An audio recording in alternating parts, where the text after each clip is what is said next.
بالله من الشيطان الرجيم بسم الله الرحمن الرحيم الحمد لله رب العالمين اللهم صل على سيدنا محمد وعلى آل سيدنا محمد وبارك وسلم صل على رسوله الكريم أما بعد அன்பும் பாசத்துக்குரிய சகோதரிகளே, எல்லாம் வல்ல அல்லாஹ் சுப்ஹானஹு வ தஆலா ரொம்ப கிருபையா அஷ்ரஃபுல் மக்லூக்காத்தா நம்மள எல்லாரையும் படைச்சிருக்கான். அல்ஹம்துலில்லாஹ். என்னுடைய கண் இங்கே தான் போகும், இங்கே போகாதுமா, ஏன்னா இவங்கெல்லாம் சனது வாங்கிட்டாங்க. எங்களுக்கு இப்போ நீங்கள் தான் எங்களுக்கு ரொம்ப முக்கியம் இன்ஷா அல்லாஹ். இந்த பாரதி நகர் மக்கள் சகோதரிகள்லாம் ரொம்ப முக்கியம் இன்ஷா அல்லாஹ். அதில் உங்களை தான் பார்த்து நான் சொல்கிறேன். அதாவது அல்லாஹ் வந்து இவ்வளவு பாசத்தோட ரொம்ப பாசமாக அல்லாஹ் சுப்ஹானஹு வ தஆலா படைச்சிருக்கான். லேசான அன்பு கிடையாதுமா, இறைவனுடைய அன்பை அறிவதற்கு நிறைய வாய்ப்புகள் இருக்குது.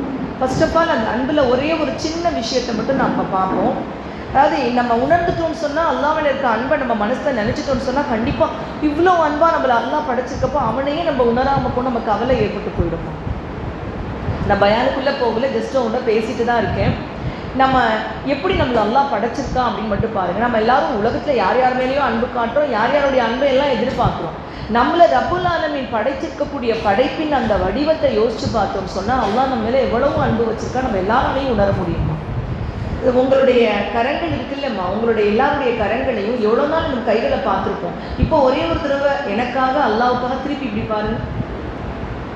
இன்ஷா அல்லாஹ் வீட்டுக்கு போய் எப்போ பார்க்குறப்பையும் அல்ஹம்துலில்லாஹ் சொல்லிக்கோங்க. சொல்லுவாங்க நம்ம உடம்புல 360 மூட்டுக்கள் இருக்குது, அதுக்கு நிறைய அல்லாஹ்க்கு அப்படிலாம் நம்ம சொல்லிட்டே இருப்போம். ஜஸ்ட் ஒரு சின்ன உதாரணம், என்னுடைய ரப்பு என்னை எவ்வளோ பாசமாக படைச்சிருக்கிறான் அப்படின்னு சொல்லிட்டுமா. இப்படி திருப்பி பார்த்த உடனே உங்கள் எல்லாருடைய கைகள்லையும் இந்த விரலில் வந்து அந்த மொழி இருக்கக்கூடிய இடங்கள்ல சுருக்கம் தெரியுதா? எல்லாருடைய விரலையும் சுருக்கம் தெரியுதா? அல்ஹம்துலில்லாஹ். இவ்வளோ நாள் பார்த்துருக்கலாம் அந்த சுருக்கத்தை, ஆனால் இன்னைக்கு ஒரு வித்தியாசமான கண்ணோட்டத்தில் சுருக்கத்தை நம்ம பார்ப்போம். இந்த சுருக்கம் எதுக்காக வைக்கப்பட்டிருக்குன்னு சொன்னால், ஒருவேளை இந்த சுருக்கம் இல்லாமல் இந்த சாதாரணமாக இருக்கக்கூடிய தோல் மாதிரி இந்த இடத்துல இருந்திருந்தா என்ன ஆயிருக்கும்னா, நம்ம அப்படி மடக்கும் பொழுது தோல் பத்தாமல் டைட்னஸ் கொடுக்கும். அதனால் என்ன ஆகும்னு சொன்னால் கை மடக்க முடியாது.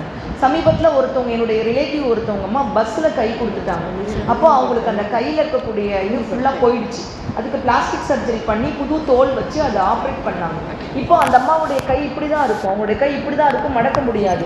அதை மடக்குனாங்கன்னா வலி, கடுமையான வலி இருக்கும். அப்போது இந்த இடம் மட்டும் இல்லைம்மா, எங்கெங்கே எல்லாம் நீங்கள் கைகளை மடக்க வேண்டி இருக்கோ, கால்களை மடக்க வேண்டி இருக்கோ, அந்த இடங்களெல்லாம் கூடுதலாக தோல் வச்சு இறைவன் நம்முடைய மனித உடலை படைப்பதற்கு நம்முடைய ஜீன்ஸுக்கு அவன் வந்து அவன் ஏற்கனவே அதெல்லாம் இன்டிமேட் பண்ணிட்டு அதுக்கு என்ன ரூல்ஸோ அதெல்லாம் கொடுத்துருக்கான்.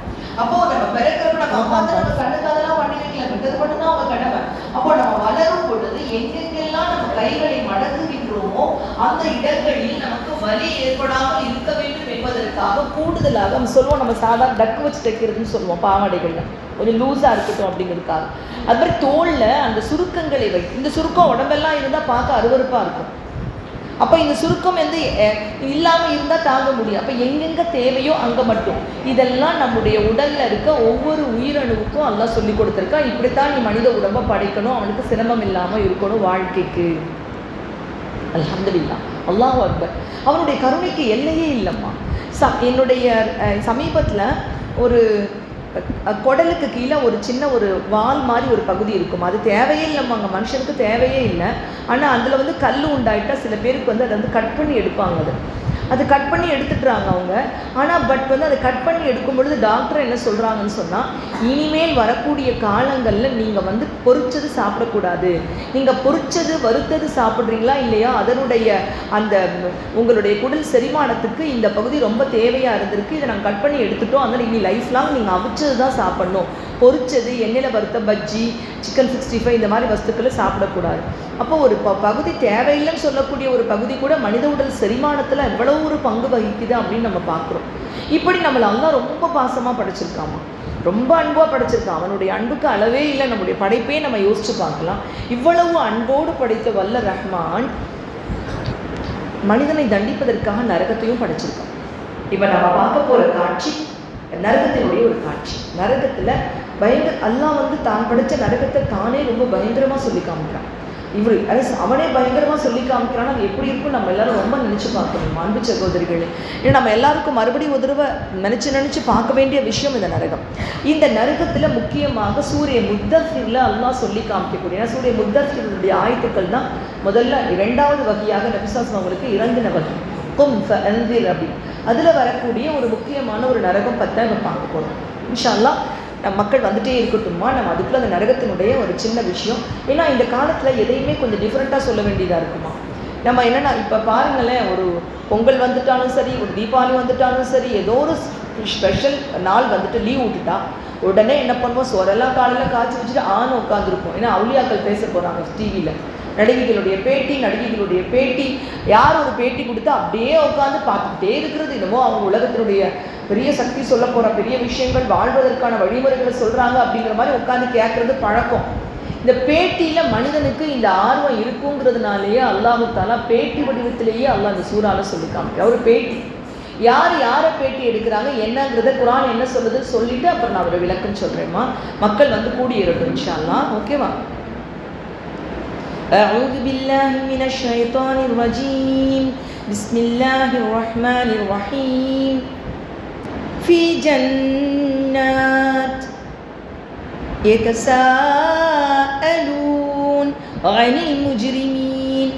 அதாவது சக்கர் நரகத்தை பற்றி அல்லாஹ் சொல்லும் பொழுது பயங்கரம். அது எப்படி இருக்குன்னு சொல்கிறான்னு சொன்னால், அது யாரையும் விட்டு வைக்காது, அதற்குள் போடப்பட்ட மனிதர்களுடைய உருவத்தை மாற்றிவிடும், ததைகளை துண்டு துண்டாக ஆக்கிவிடும்.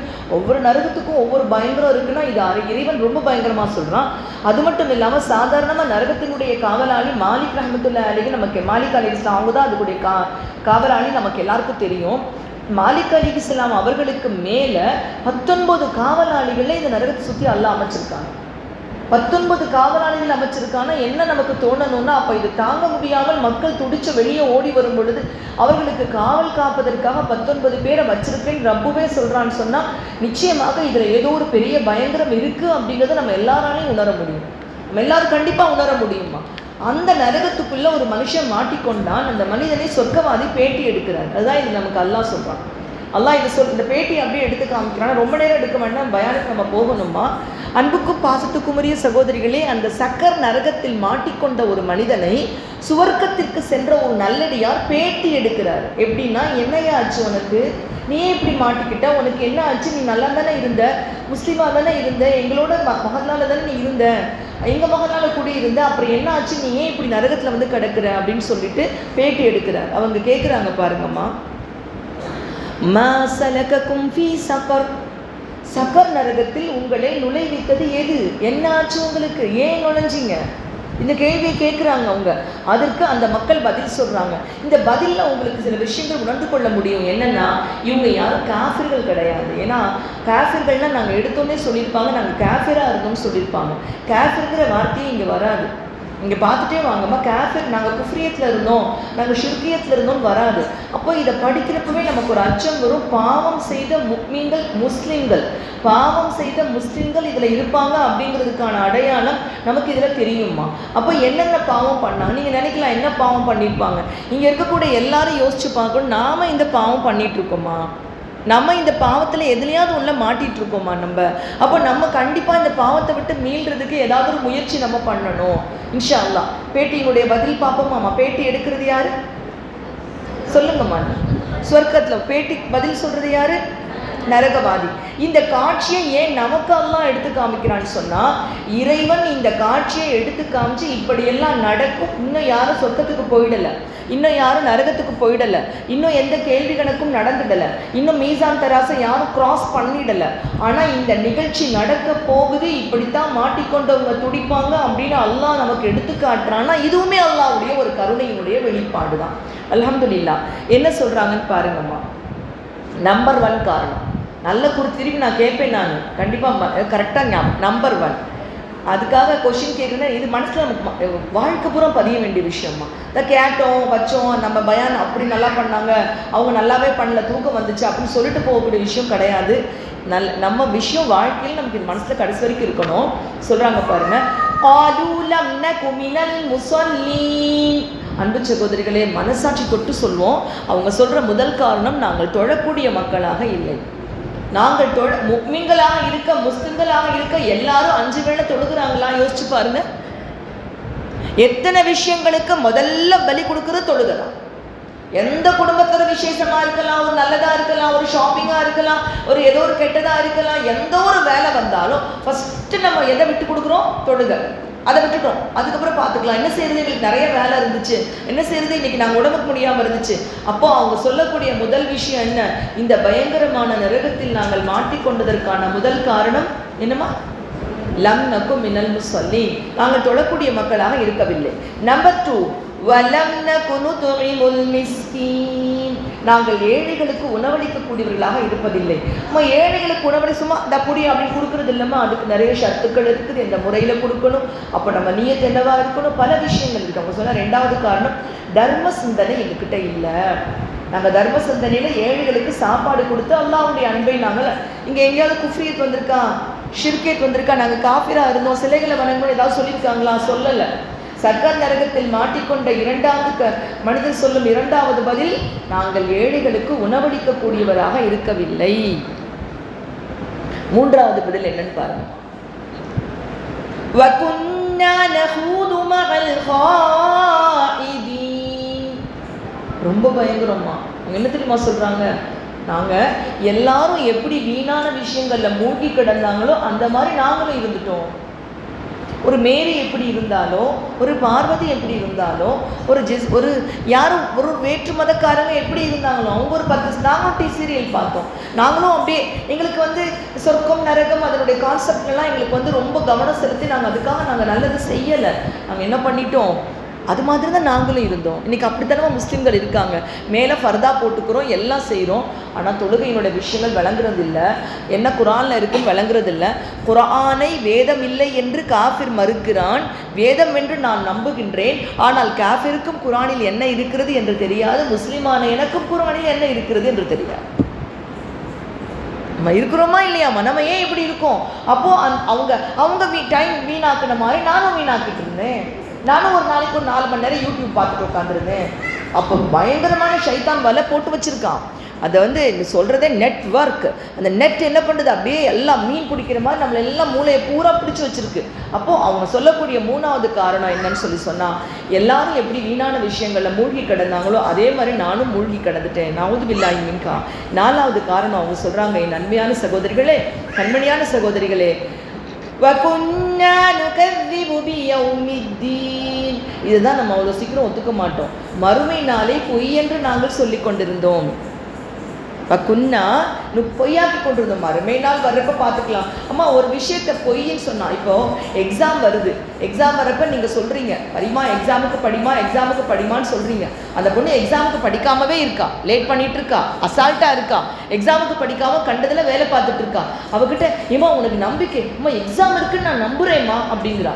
நம்புனா அவன் என்ன பண்ணியிருக்கணும்? எக்ஸாமுக்கு ப்ரிப்பேர்டாக இருக்கணும். அவள் ப்ரிப்பேர்டாக இல்லை, எக்ஸாமுக்கு எந்தவித ப்ரிப்பரேஷனும் இல்லாமல் அவன் என்ன பண்ணுறான்னா, நான் எக்ஸாமை நம்பிட்டு இருக்கேன்னு சொல்லிட்டு விளையாண்டுட்டு அவள் பாட்டு செல்ஃபோனில் விளையாண்டுட்டு தான் என்ன சொல்லுங்க, நீ நம்பிக்கையாப்பா, நம்பிக்கைக்க பிள்ளை மாதிரியா நீ இருக்கிறேன்னு கேட்போமா கேட்க மாட்டாங்க? நான் கேட்போமா கேட்க மாட்டோமாம்மா? படிக்கிற பிள்ளைக்கு நீங்கள் 10th படிக்கிற பிள்ளைக்கு எப்படி அப்படி தானே கேட்போம் நீமே. அப்போது நம்பிக்கை இருக்கக்கூடியவர்கள் அதுக்கான ப்ரிப்பரேஷன் பண்ணணுமா பண்ணக்கூடாதா? பண்ணணும். மறுமை நாள் ஒன்று இருக்கு, என் ரப்பு வந்துடுவான். அல்லாஹ் சொல்றா, வஜா ரப்புக வல் மலக்கு சஃபன் சஃபா வஜீஅ யௌமஇதின் பிஜஹன்னம யௌமஇதின் யததக்கருல் இன்சான். அல்லாஹும் அணியணியாக மலக்குமார்களுடன் வரக்கூடிய அந்த நாளிலே, ஜஹன்னம் என்ற நரகம் அவர்கள் கண்முன் கொண்டு வந்து நிறுத்தப்படக்கூடிய அந்த நாளிலே மனிதன் உணர்வு பெறுவான், ஐயவோ நான் எதுவும் சேகரிக்காமல் விட்டுவிட்டேனே, நான் எதையும் எனக்காக சேகரிக்காமல் இருந்து விட்டேனே, நான் நஷ்டவாளியாக ஆகிவிட்டு துடிச்சு என்ன பிரயோஜனம்? அல்லாஹ் சொல்ற, நான் கட்டுவது போல எவனும் கட்ட மாட்டான், நான் இம்சிப்பதை போல எவனும் இம்சிக்க மாட்டான். அவனோட பதில் அதுவாதான் இருக்கும், அல்லாஹ்வுடைய பதில் அதுவாதான் இருக்கும், நம்ம ஒன்றும் செய்ய முடியாது. அப்போ ரப்புல் ஆலமீனான அல்லாஹு தஆலா வாய்ப்புகளை கொடுக்குறான், அதை நம்மளாம் பயன்படுத்திக்கணும். அவங்க சொல்லக்கூடிய பொய்யாக்குனாங்க, நரகவாதிகள் சொல்லுவாங்க, பொய்யாக்கிட்டு இருந்தோம்னா என்ன அர்த்தம்? ப்ரிப்பரேஷன் பண்ணலை, நாங்கள் மறுமை நாளை பொய் என்று இருந்தோம். அடுத்து இன்னொன்று சொல்கிறாங்க பாருங்க, இது 4வது காரணம். நம்பர் 1 காரணம் தொலைவில்லை, நம்பர் 2 தர்மம் கொடுக்கவில்லை, நம்பர் 3 எல்லாரும் எப்படி நேரங்களை வீணாக்கிக்கிட்டு இருந்தாங்களோ அது மாதிரி தான் நாங்களும் வீணாக்கிக்கிட்டு இருந்தோம். நம்பர் 4 என்னன்னா, மறுமை நாளை நாங்கள் பொய்யாக்கி கொண்டிருந்தோம். நம்பர் 5 அவங்க என்ன சொல்கிறாங்க பாருங்கம்மா, ஹத்தா அதானல் யகீன், ஹத்தா அதானல் யகீன். அவங்க சொல்லக்கூடியது மவுத் வர்ற வரைக்கும் இப்படியே இருந்துட்டோம். எங்களுக்கு ஒருத்தர் வந்து பயான் பண்ணாங்க, எங்களுடைய ஜமாத்தில் மதரசா ஆரம்பித்தாங்க, என்னென்னவோ முயற்சிகள் நடந்துட்டு தான் இருந்துச்சு. ஆனால் நாங்கள் மாறலை, நாங்கள் இப்படி தான் இருப்போன்னு இருந்தோம், எங்களுக்கு அதில் கவனம் வரலை, நாங்கள் மவுத்து வரைக்கும் அப்படியே இருந்துட்டோம், அப்படியே மவுத்தாக போயிட்டோம், இதுதான் எங்களுடைய காரணம். எல்லாத்துக்கும் மேலே 5 காரணங்களையும் சொன்ன பின்னாடி அல்லாஹ் அவர்களுக்கு ஒரு மிகப்பெரிய தண்டனையை கொடுக்குறான். என்னன்னா, வாழ்க்கையில் தவறு செய்த அந்த மறுமை நாளில் குற்றவாளிகளுக்கு நபி ஸல்லல்லாஹு அலைஹி வஸல்லம் சிபாரிசு காப்பாற்றுறதுக்கு ஒரு வழி இருக்குமா? நம்முடைய சொர்க்கத்துக்கு சூரத்து தூர்ல வருது, நம்ம நன்னா நன்னிலாம் ரொம்ப நல்ல பெரிய நல்லடியார்களா இருக்கிறப்ப சொர்க்கத்துல பேரம் பேத்திலாம் கொஞ்சம் தாழ்வா இருந்தா அல்லாஹ்கிட்ட சிபாரிசு பண்ண முடியும். சூரத்து தூர்ல அல்லாஹ் சொல்றான், தங்கள் வாரிசுகளை அவர்கள் அல்லாஹ்விடம் கேட்டு மேலே தூக்கி விட முடியும். ஆலிம்கள் நமக்காக சிபாரிசு பண்ண முடியும், ஹாஃபில்கள் நமக்காக சிபாரிசு பண்ண முடியும், குர்ஆன் நமக்காக சிபாரிசு பண்ணும், நோன்பு நமக்காக சிபாரிசு பண்ணும். நவுது பில்லாஹி மின்கா, இந்த பாவிகளின் நிலையை அல்லாஹ் சொல்றான், ஃபமா தன்ஃபஉஹும் ஷஃபாஅத்து ஷாஃபிஈன், அவர்களுக்கு எந்த சிபாரிசும் எடுபடாது. அருமையான கண்மணிகளை, சூரிய முத்தஃபில்லருக்கு போய் எடுத்து பாருங்க, தமிழ் தர்ஜுமாவை எடுத்து பாருங்க. இந்த காட்சியை நான் ஏன் உங்க முன்னாடி சொன்னேன்னு சொன்னா, வாழ்க்கையில் எவ்வளவோ விஷயங்கள் நம்பிக்கை வைக்கிறோம், நம்பிக்கையாக அதுக்காக நம்ம நேரங்களை செலவு பண்ணுறோம், ஆனால் அது நடக்குமா நடக்காதான்னு தெரியாது. ஆனால் சொர்க்கமும் உண்மை, அல் ஜன்னத்து ஹக் வன்னாரு ஹக் ஹக் ஹக் ஹக், அதான் உண்மை, அதான் உண்மை. கண்டிப்பாக இதில் எது இந்த உண்மையான விஷயத்துக்காக நம்ம முயற்சி பண்ணணும். இதில் முயற்சி அல்லாஹ் சொல்கிறான், வதவாஸௌ பில் ஹக்கி வதவாஸௌ பிஸ் ஸப்ர். நேரத்தில் நீ உண்மையை பற்றி பேசினா உண்மை எது? இதுதான் உண்மை. சொர்க்கத்தை பற்றி பேசி, நரகத்தை பற்றி பேசி, மறுமையை பற்றி பேசி, கேள்வி கணக்கை பற்றி பேசி, மரணத்துக்கு பின்னுள்ள வாழ்க்கையை பற்றிய சிந்தனையை தூண்டக்கூடிய விஷயங்களில் நேரங்களை செலவு செய்யும் பொழுதுதான் கண்மணிகளே நம்முடைய வாழ்க்கையினுடைய வெற்றி இருக்கும். இன்ஷா அல்லாஹ். அல்லாஹ் நமக்கு இந்த ஆயத்துக்களிலிருந்து நமக்கு நல்லுணர்வை தந்தருள் புரிவானாக. சக்கர் நரகத்தை விட்டு நம்மை முழுமையாக அல்லாஹ் பாதுகாத்தருள் புரிவானாக. சக்கர் நரகத்தில் நுழைவதற்காக என்னென்ன காரணங்களை அந்த மக்கள் கூறினார்களோ அந்த காரணங்களை செய்வதை, அந்த மாட்டிக்கொள்வதை விட்டும் நம்மை முழுமையாக அல்லாஹ் பாதுகாத்தருள் புரிவானாக. ஆமீன் யா ரப்பல் ஆலமீன். ஓரளவுக்கு வந்திருக்காங்க, பயன் பண்ணலாம்.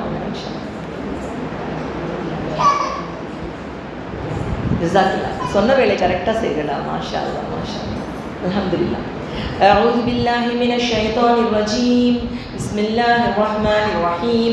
الحمد لله رب العالمين. اللهم صل على سيدنا محمد وعلى آل سيدنا محمد وبارك وسلم. الحمد لله نحمده ونستعينه ونستغفره ونعوذ بالله من شرور أنفسنا ومن سيئات أعمالنا. من يهده الله فلا مضل له ومن يضلله فلا هادي له. أشهد أن لا إله إلا الله وأشهد أن محمدا عبده ورسوله. எல்லாம் வல்ல அல்லாஹ் சுப்ஹானஹு வ தஆலாவின் பெரும் கிருபை கொண்டும் என் பெருமானார் முஹம்மது முஸ்தபா ரசூலுல் கரீம் ஸல்லல்லாஹு அலைஹி வஸல்லம் அவர்களுடைய துஆ பரக்கத் கொண்டும் ஆரம்பம் செய்கின்றேன். அஸ்ஸலாமு அலைக்கும் வரஹ்மத்துல்லாஹி வ பரகாத்துஹு. قال الله تعالى في القرآن الحكيم والفرقان المجيد. أعوذ بالله من الشيطان الرجيم. بسم الله الرحمن الرحيم.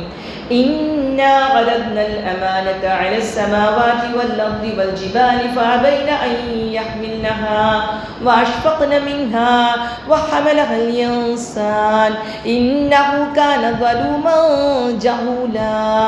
صدق الله العلي العظيم. அல்ஹம்துலில்லாஹ். என்னோட அன்புக்கும் பாசத்துக்கும் உரிய சகோதரிகளே, இப்போ நான் உங்களை ஒரு இடத்துக்கு கூட்டிகிட்டு போகிறேன். நீங்கள் எல்லாரும் என்னோட வரீங்களா? பேக்கில் போகலாம். இப்போ சும்மா இந்த சில சமயங்களில் அந்த பிள்ளைங்க சொல்லுவாங்கல்ல, டைம் மெஷினில் போய் அப்படியே நம்ம மௌத்தாவோட நன்னா நன்னிலாம் பார்க்க முடியுமா? அப்படியே பேக்கில் போயிட்டு அதுலேயே போயிட்டு கொஞ்சம் நாளைக்கு முன்னாடி எங்கே போகலான்னு சொன்னால், அப்படியே என்னோட வந்தீங்கன்னா நீங்களும் நானும் ஏன் முஸ்லீமாக உலகத்தில் பிறந்திருக்கோம் ஒரு காரணத்தை தெரிஞ்சுக்கொள்ளலாம். எப்படிமா இந்த உலகத்துக்கு நான் யாஸ்மினா வந்து பிறந்தேன், எப்படி தாஜ்னிஷாவாக வந்து பிறந்தாங்க, ஏன் இந்த பிரச்சனைகள், இதெல்லாம் நமக்கு தேவையா, இதில் இந்த பாண்டிங்கில் எதுக்கு நம்ம போனோம் அப்படிங்கிற விஷயங்கள் எல்லாவற்றுக்குமான விளக்கம் இந்த ஆயத்தில் அல்லாஹ் சுப்ஹானஹு வ தஆலா சொல்லியிருக்கான். ஏன்னா நம்ம அலட்சியமாக இருக்கிறதுக்கு காரணமே, ஏதோ பிறந்தோமா, 3 வேளை சாப்பிட்டோம், காலையில் எழுந்திரிச்சு காலை சாப்பாடு, மதியான சாப்பாடு, நைட் சாப்பாடு, அதோட நல்லா ஜாலியாக 4 ஷாப்பிங் பண்ணி இதெல்லாம் முடிச்சுட்டு மௌத்தா போக வேண்டியதான். அவ்வளோதான். ஏதோ முஸ்லீமாக பிறந்ததுக்காக ஒரு 5 வேளை தொழுக, அவ்வளோதான், வேற என்ன விஷயம் இருக்குது அப்படின்னு நினைக்கக்கூடிய உலக வாழ்க்கை இது இல்லை என் அன்பு கண்மணிகளே. என் அன்பார்ந்த சகோதரிகளே, நிச்சயமாக சத்தியமாக அவ்வளவு இலகுவாக இந்த உலக வாழ்க்கையை கடக்க முடியாது. இந்த உலக வாழ்க்கை என்பது எவ்வளவு பயங்கரமானது என்றால், அல்லாஹ் சுப்ஹானஹு வ தஆலா நான் கூட்டிட்டு போற இடம் எது தெரியுமாமா? நம்ம எல்லாம் அல்லாஹ் கூப்பிடுறதுக்கு முன்னாடி அல்லாஹ் வானங்களையும் பூமியையும் மலைகளையும் கூப்பிட்டு ஒரு விஷயத்தை கேட்கிறான். அதைத்தான் அல்லாஹ் இந்த ஆயத்துல சொல்லி காமிக்கிறான். என்ன சொல்றான்னா, இன்னா அரத்னல் அமானத், ஒரு அமானிதம். அமானிதம்னா என்னன்னாமா, இந்த கர்ஷீஃப் உங்கள்கிட்ட கொடுத்து அம்மா நான் கொஞ்ச நேரம் கழிச்சு வாங்கிக்கிறேன், பத்திரமா வச்சுக்கோங்கன்னு சொல்ற, அது பேர் தான் அமானிதம். சின்னதோ பெருசோ அமானிதம் அமானிதம் தான். அப்போ ஒரு அமானிதத்தை அல்லாஹ் தஆலா ஏற்றுக்கொள்ளுங்கள் என்று கேட்கிறான். யாரிடம் கேட்கிறான் என்றால் நம்மகிட்ட கேட்கல. ரப்புல் ஆலமீன் கேட்பது வானங்கள் மலைகள் பூமியை பார்த்து அல்லாஹ் கேட்டான். இப்படி ஒரு பரீட்சைக்கு தயாராகிறீங்களா? உலகத்துல போய் பிறந்து என்னை நேரடியாக அல்லாஹ் பார்க்க முடியாது, அவனுடைய படைப்புகளே பார்க்க முடியாது, அவனை எப்படி நம்ம பார்க்க முடியும்?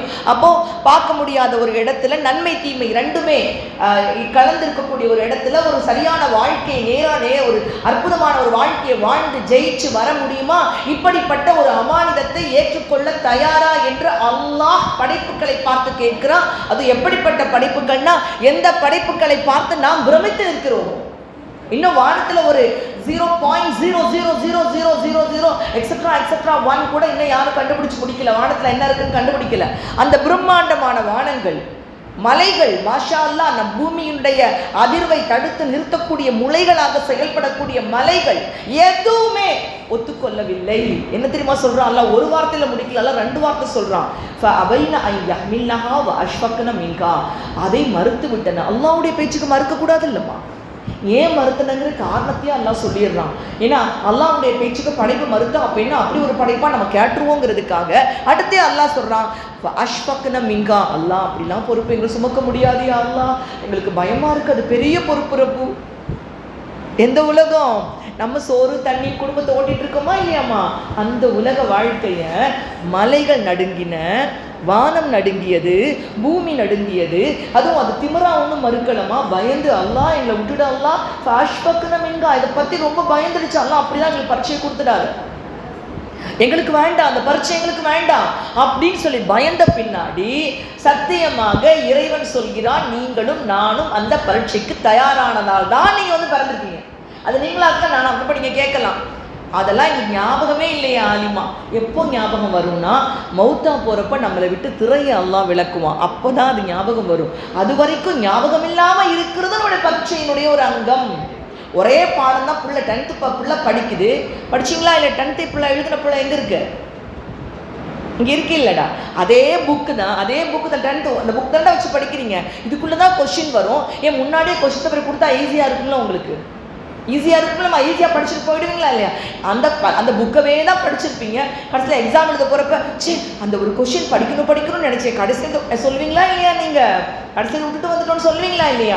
அதுதான் எக்ஸாமினுடைய முறையே அதுதான். இப்படி தான் பரீட்சை வைக்கணும். அல்லாஹ் ரப்புல் இஸ்ஸத் இப்படி தான் பரீட்சையை வச்சிருக்கான்.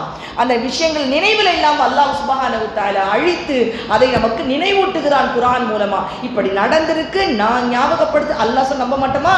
நம்பணும். அல்லாஹ் சொல்றான், நீ ஏற்றுக்கொண்டாய் ஹமலஹல் இன்சான். அதுவும் வந்து அல்லாஹ் சும்மா சுமந்து கொண்டான்னு சொல்றான் அல்லாஹ். இது ஒரு சுமைமா, ஜாலி கிடையாதுமா. உலக வாழ்க்கை ஜாலி இல்லை தங்கங்களே. அனுபவிக்கலாமா? நம்ம நல்லா அனுபவிக்கலாம். உலகத்தில் நமக்கு அல்லாஹ் என்னென்ன கொடுத்துருக்கானோ சந்தோஷங்கள், ஹலாலான விஷயங்கள் எல்லாம் அனுபவிக்க நமக்கு அனுமதி இருக்கு. ஆனா இதெல்லாம் ஒரு சுமை. உலக வாழ்க்கை ஒரு சுமை. வஹமலஹல் இன்சான்னு சொல்றான். மனிதன் அந்த அமானிதத்தை சுமந்து கொண்டான். ஆனா எப்படி இருக்கிறோம்னு சொல்றான் தெரியுமா அல்லாமா? இன்னஹு கான ஸலூமன் ஜஹூலா, அநியாயக்காரனாகவும் முட்டாளாகவும். ஜஹல்னா என்ன அர்த்தம்? ஜாஹிலியாவுடைய காரணம் அறியாமை காலம். ரொம்ப அறியாமையில இருக்கான். இதான் உலகம், இதான் வாழ்க்கை அப்படின்னு நடத்திட்டு இருக்கான். அவன் நினைச்சிட்டு இருக்கான் இதான் உலகம், இதான் வாழ்க்கை அப்படின்னு நினைச்சிட்டு இருக்கான். உலகம் அப்படி இல்லைம்மா. ஒரு 2 மாசத்துக்கு முன்னாடி ஒரு மவுத்துமா.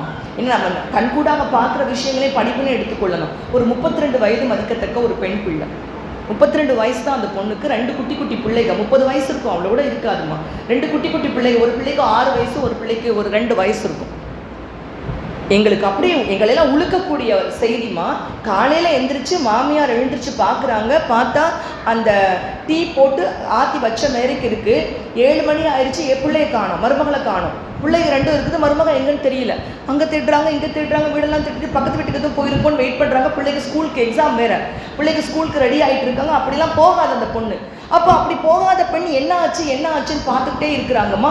கொஞ்ச நேரம் அங்கே இங்கெல்லாம் பார்த்துட்டு அப்புறம் பின்னாடி போய் தோட்டத்தை போய் பார்க்கலான்னு பார்த்துருக்காங்க. அந்த ஊரில் வந்து கிராமம், அது இந்த மாதிரி இப்போ கார்பரேஷன் டிச்செல்லாம் கிடையாது.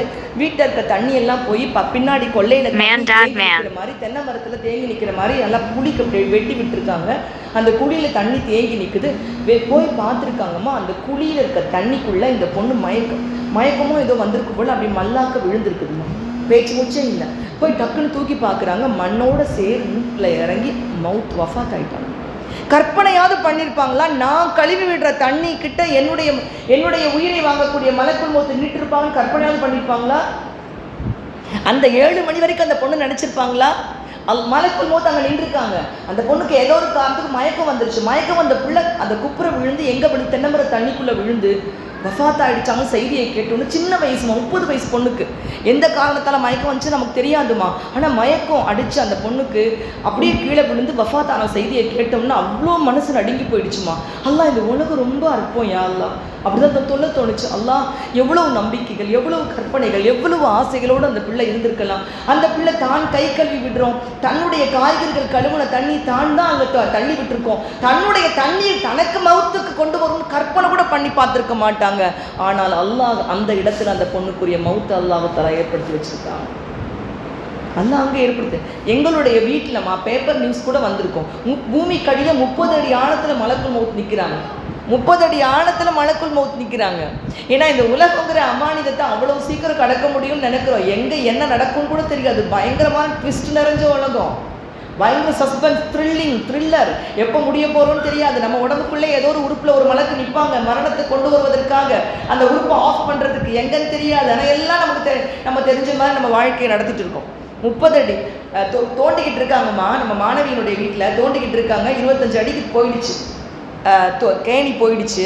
அப்போ சொல்கிறாங்க போதும், ரொம்ப காசு ஆகுது, நிறுத்திடுங்கன்னு சொல்கிறாங்க. தோன்றவன் சொல்கிறான் இன்னொரு 3 அடி தோன்றேம்மா, இப்போ தான் வந்து கொஞ்சம் சரளக்கல் வருது, இதுக்கப்புறம் தான் தண்ணி உறிஞ்சும், அதான் தண்ணி நல்லா உறிஞ்சிக்கோங்க, செப்டி டேங்க் தண்ணி நான் உறிஞ்சிடும், தோண்டலாம் அப்படின்னு சொல்லிட்டு இருக்காங்க. சொல்கிறப்போ அவர் அந்த பொண்ணு வேண்டான்னு சொல்ல தோன்றேன்னு தோண்டி இருக்காங்கம்மா. கரெக்டாக 25, 26, 27, 28, 29வது அடி தோன்றாங்க. விஷவாயு தாக்கி உள்ள அந்த 3 பேரும் அப்படியே மவுத். அப்போ மலக்குள் மௌத் 30 அடியில் நின்றுருக்காங்கம்மா. பூமி கடியில 30 அடியில் அவனுடைய உயிரை வாங்க வேண்டும் என்று அல்லாஹ் அவன் விதியில் இறக்கி இருக்கிறான். வேண்டாம்னு சொல்ல தோண்டி அந்த இடத்தில் அவருடைய உயிர் பிரிய வேண்டும் என்பது விதி. அப்போ வாழ்க்கையில இவ்வளவு பயங்கரங்கள் ட்விஸ்ட் நிறைஞ்சு நம்ம முடிவு எங்க நடக்கும், எப்படி நடக்கும், என்ன ஆகும், எதுவுமே தெரியாத ஒரு உலக வாழ்க்கை என்ற அமானிதத்தை எடுத்துக்கொண்டு இங்க வந்திருக்கிறோம். அது மட்டுமில்ல, மறுமை வாழ்க்கைக்கு தேவையான சேகரங்களையும் இங்க சேகரிச்சுட்டு போயாகணும். அவ்வளோ பயங்கர உலக வாழ்க்கைமா. அதனால தான் இந்த ஆயத்தை கொண்டு இந்த பயானை நான் ஆரம்பித்தேன். என் அன்பான கண்மணிகளே, சகோதரிகளே, நாம் நினைக்கிற மாதிரி அவ்வளவு ஈஸியாக வீடு வாசல் சோறு குழம்பு ஷாப்பிங்னு சொல்லி டிவி நாடகம்னு சொல்லி உலகத்தை கடந்துட முடியாது. எப்போ மலக்குள் மௌத் வந்து நிற்கிறாங்களோ அந்த வினாடியில் இருந்தால் நம்முடைய உண்மையான பல மிகப்பெரிய பயங்கரமான விஷயம் சந்திக்க போகிறோம். அதுக்கு நம்ம முதல்ல தயாராகிப்போம் இன்ஷா அல்லாஹ். அப்போது நம்முடைய அந்த அழகான அந்த பயங்கரமான இந்த வாழ்க்கையை சமாளிக்கிறதுக்கு தேவையான அழகிய முறையை நமக்கு இஸ்லாம் கற்றுக் கொடுத்தோம். நம்ம முஸ்லிம்களாக பிறந்துட்டோம், மாஷா அல்லாஹ், அல்ஹம்துலில்லாஹ். அதை நம்ம மனசார நினைச்சு சந்தோஷப்படணுமா. ஏன்னா நிறைய பேருக்கு என்ன புரிய மாட்டேங்குதுன்னா, முஸ்லிமாக பிறந்ததனுடைய அந்த சந்தோஷமே நிறைய பேருக்கு இல்லைம்மா.